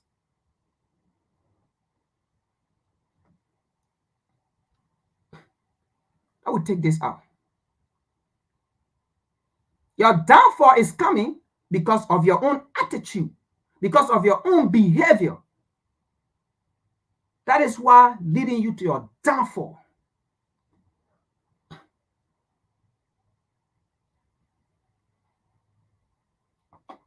So when we speak the obvious, that doesn't mean we hate the US. Black don't hate, as you can see. All the way you colonize, you enslave Africans who still don't hate. You go and colonize the entire continent. You dehumanize them who don't still hate. People came and fought for our freedom.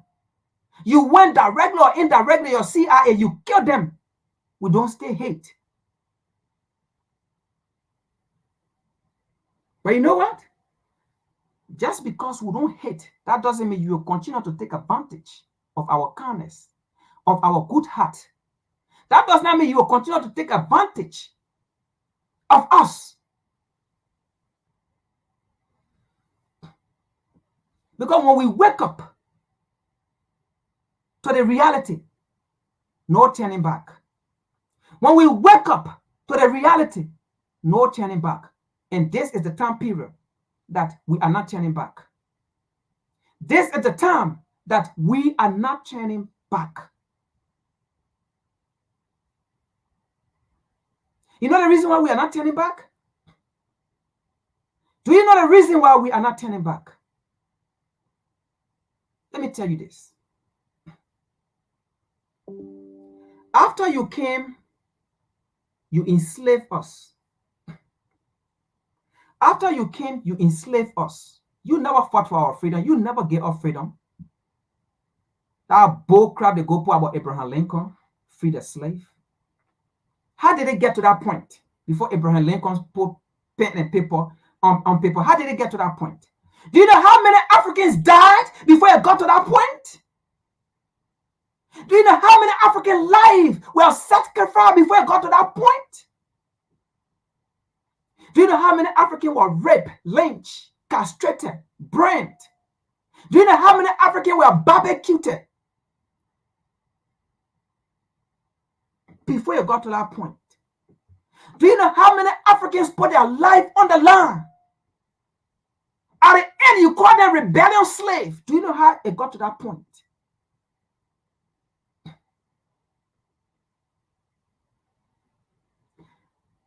Fast forward, we fought for our own freedom to become free from slavery.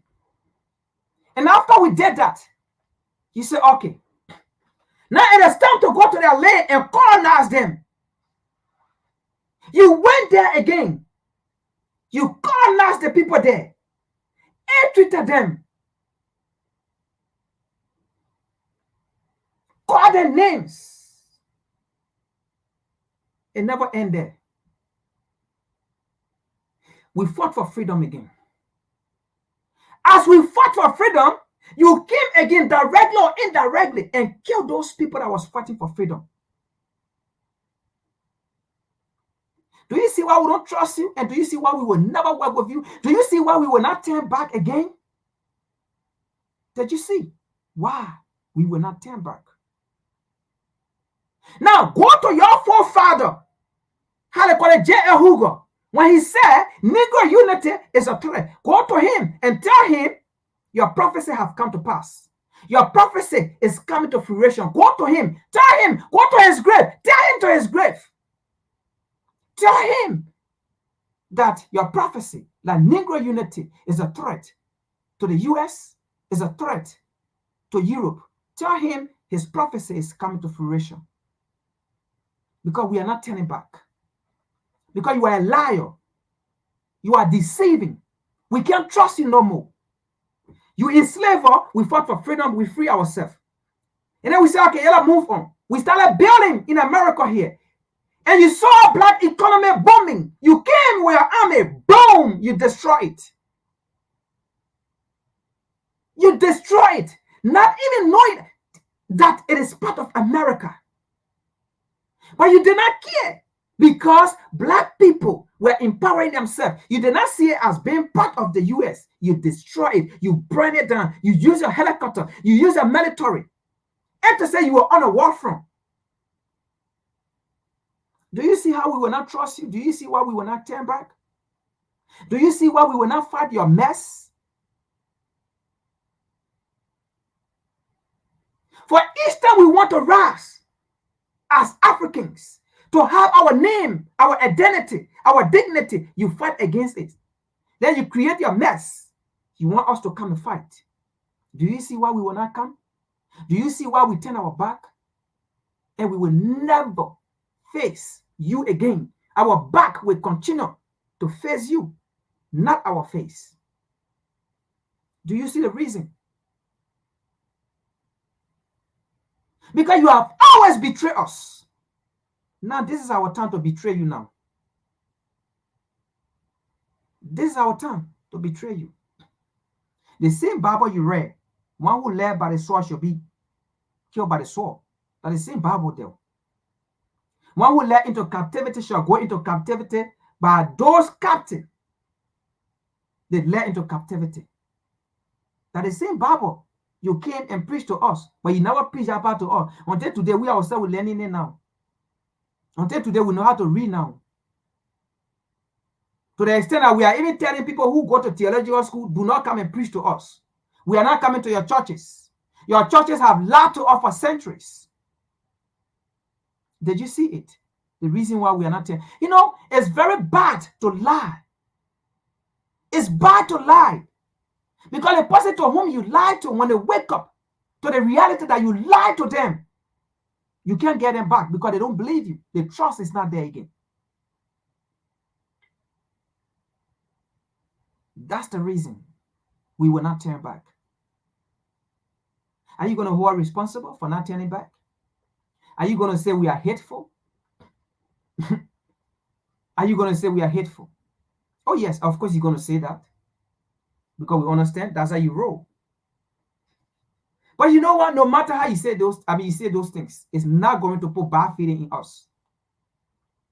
Because you know what? We have forgiven you time without numbers. And the more we forgive you, the more you do it.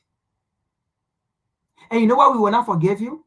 We are not going to forgive you because of another reason. This. One who does not ask for forgiveness, never forgive him. One who does not ask for forgiveness, never forgive him. Because even the Bible says say it. The Bible says it clear. The Bible says what? If you confess your sin, you'll be forgiven. The opposite of that is, if you don't confess your sin, you will not be forgiven. Confess means to ask for forgiveness.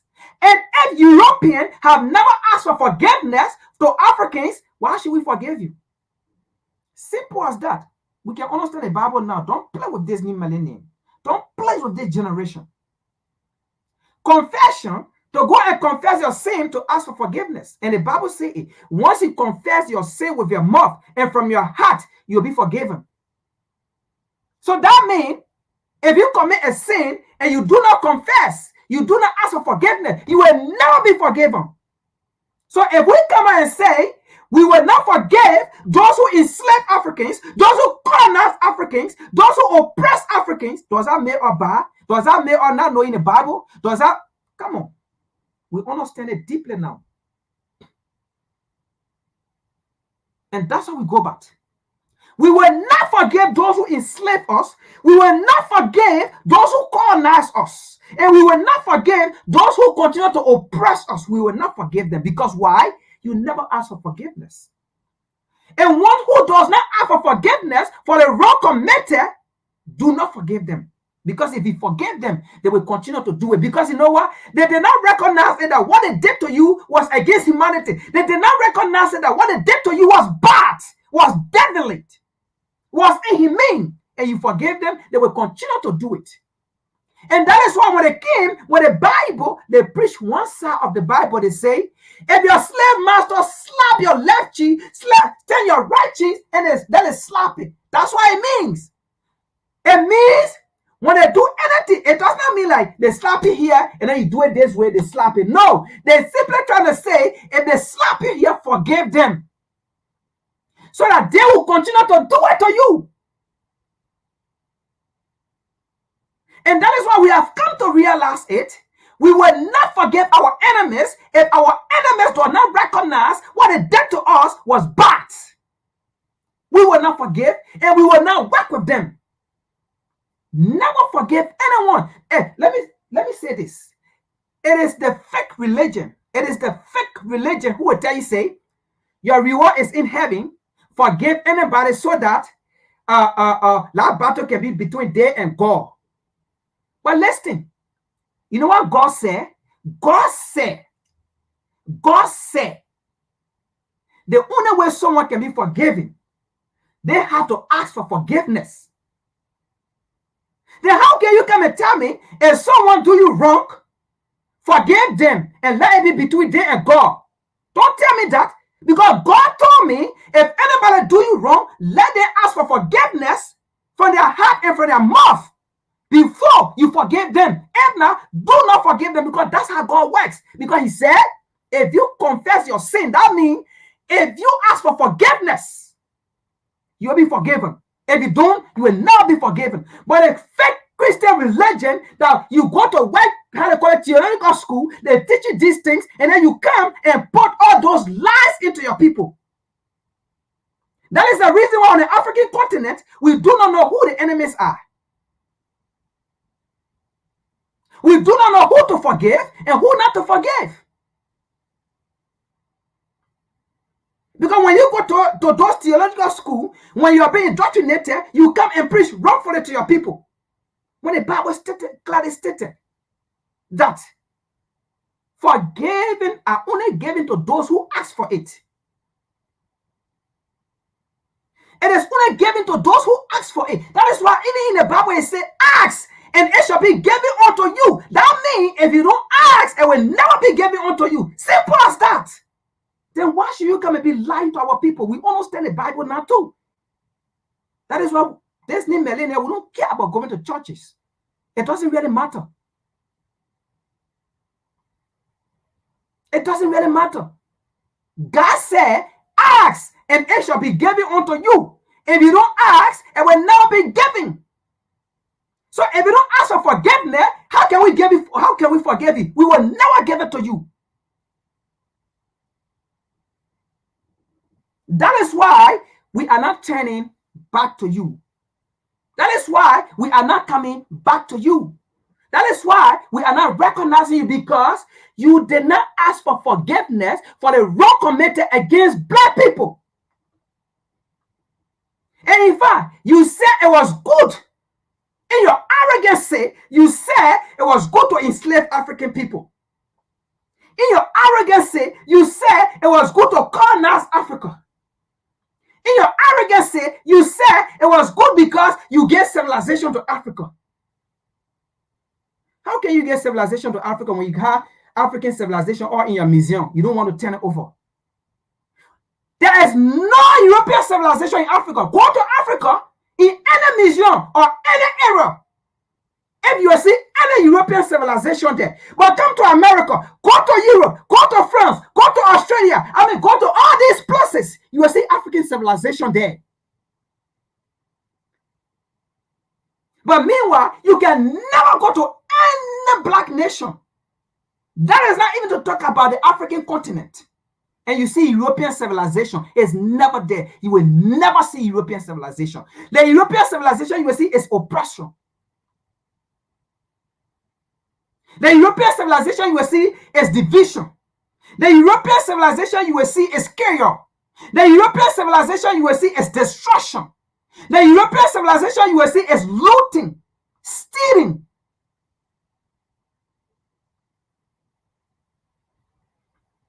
That's the kind of civilization you will see there. But go to their places, you will see African civilization all around that they don't want to release. And the reality here is, we don't want your civilization. When our African leaders are saying, some are saying they do not want European civilization, then you Europeans get angry.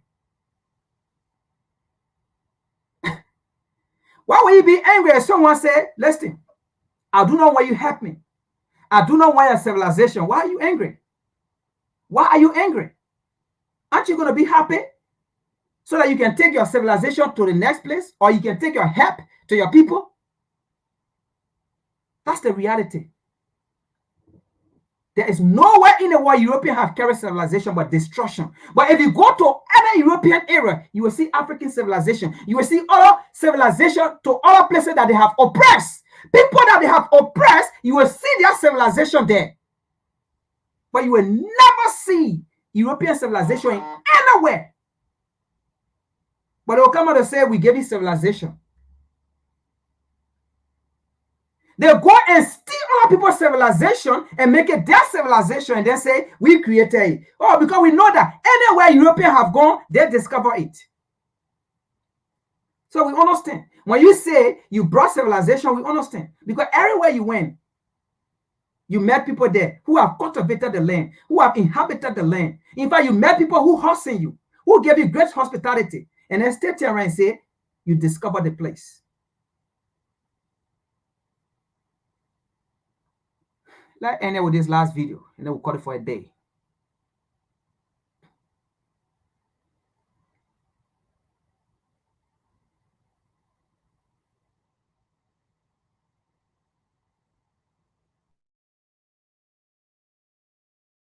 into a dark continent? It is a question which I never have found an answer to. There is no more beautiful a continent than Africa, as anyone who comes here finds. But you had to convert it as an image of a barbaric continent which had to be relieved from its own culture, from its own history, from its own. Who created the term witch doctor? As if the medicine, which was a part of the cultural history or of the history of Africa, was part of witchcraft. We have been taught the language of subservience. We have been taught to hate ourselves. In order to create the other, in order to create a rationale for power and for empire building. Who turned Africa into a dark continent? It is a question which I never have found an answer to. There is no more beautiful a continent than Africa, as anyone who comes here finds. But you had to convert it as an image of a barbaric continent which had to be relieved from its own culture, from its own history, from its own. Who created the term witch doctor? As if the medicine, which was a part of the cultural history or of the history of Africa, was part of witchcraft. We have been taught the language of subservience. We have been taught to hate ourselves. In order to create the other, in order to create a rationale for power and for empire building. Who turned Africa? Let me answer a question quick here. David said, isn't Kenya over in Haiti to fight for America? Absolutely. Kenya is in Haiti to fight for America. And why? Listen to this. First of all, Kenya does not have the resources, okay, to go and fight and create stability in Haiti. Kenya does not have it, okay? Second, Kenya does not have the military capability to go in Haiti and fight. Now, why do I say Kenya does not have the resources and Kenya does not have the military? Now, we don't just come here and speak opinion, right? Didn't we see the U.S. military before in Haiti? The U.S. that have all the resources, the U.S. that have all the military, did they succeed in Haiti? Now, let me make this clear. Although we know with the presence of the U.S. in Haiti, it was not because they were there to carry peace and security or stability to the people, or to make sure, rule of law or true democratic for the people, but the people of the people should be restored in Haiti. That's not what they were there for. We all know they were there in order to have a foothold, in order to have influence on that nation, to continue to loot the nation resources, right? That's what they were there for. They were not there to create stable government for the people, okay? Now, why do we say Kenya does not have the resources and the military capability? We have UN there. Because as we all know, in quote, the United States, right? The UN is the war ballot military, right? It's the military for the entire war, right? UN was there. UN military was there. UN have the capability of when it comes to finances, when it comes to equipment. But what did they do in Haiti? Did they carry peace and security? Again, they were not there to provide peace and security or stability for the people of Haiti. They was there to hold ground or the interest of the so-called superpower or the so-called, how they call it, the West. That is Europe and the UK. How they call it? Yeah, Europe, the UK, or whoever they are, okay, and the US. That's what they were there for. Did you see peace? Did you see security or stability for the people? No. Did they set out a government for the people? No. Now, yes, the Kenya is in Haiti for the US. Why? Because Africans came to understand that we do not want the UN, and you saw that. The Haitians said they do not want UN in Haiti. They also said we do not want any foreign military, or we do not want the US in Haiti. You saw that. We saw that. But again, the US cannot leave Haiti because they have huge influence or interest in Haiti. So what did they do? They went and bought a puppet leader like Kenya, or how they call it, Ruto. A Western puppet, that Ruto. And they use him. The US used him in order for the US to have a foothold in Haiti. So the Kenyan military in Haiti, they are not there because AU sent them there. They are not there because the 55 head of state of Africa sent them there. They are not there because William Ruto loved the Haitians so much that he had to send them. No. They are there because the U.S. will use that means. The U.S. will use that means to have the tentacles in Haiti. Because it is the U.S. that is funding the Kenyan military there. It is not Kenya that is funding that military. I mean, what are Ruto running all around town here begging for money? Begging for money.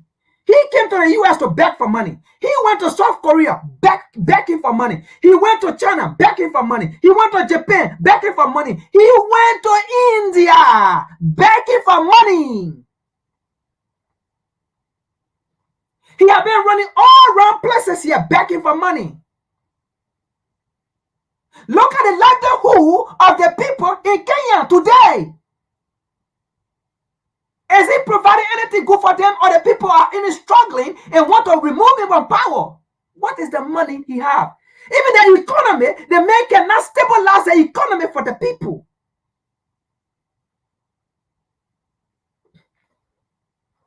So he's there working for the American government so that the American government can have a presence in Haiti.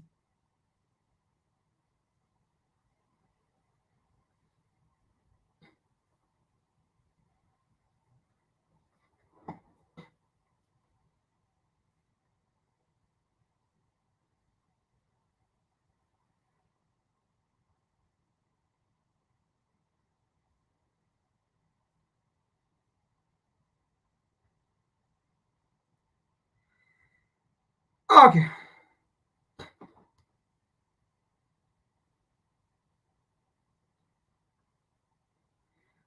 All right. That's today's presentation, folks. We end. It's already 3. We started at 1 o'clock. I try as much as possible, but sometimes when you have the information, you want to present it, you don't want to leave nothing behind. But thank you for holding in. Thank you for tuning in. Subscribe, like, share. We'll see you Saturday. And hopefully, I think Nkumba will be back, but he's actually busy doing some other revolutionary work, and Natasha too as well. So that's why we were not on yesterday. But hopefully, I think we might, because he controlled that aspect, the Saturday aspect. So we might be on. If not, I will see you guys Sunday. Hopefully, I can be able to, how do you call it, find time to do some more research on something that I want to present, because we don't want to come up here, based on opinion. We want to make sure we give the information to our people, because there's a revolutionary time. You do not want to give, a doubting statement. And we don't want to kill the movement. All right, the movement is hot. Okay, we are getting there. We are almost there. So we want to make sure we come with the true information, and the informations are there, folks. So we want to make sure and stay up to date with the information. Other than that, thank you for tuning in. You can also go after the live, send your comment to the recording and see. So how they call it, Semin, I will get to you like I promised you. If only you have this name on Facebook, SESMEINC, I will find you on Facebook, and then we can chat from there and see what we can do better in order to get to our people. Other than that, thank you for tuning in. Thank you for standing. This is Frank. I am your host. This is the Revolutionary Repatriation Educational Lecture Series of WCC. Let us continue to work together. Let us continue to support the movement. We want to make sure from now to next year, we get a certain number of subscribers. We can do it, folks. Peace.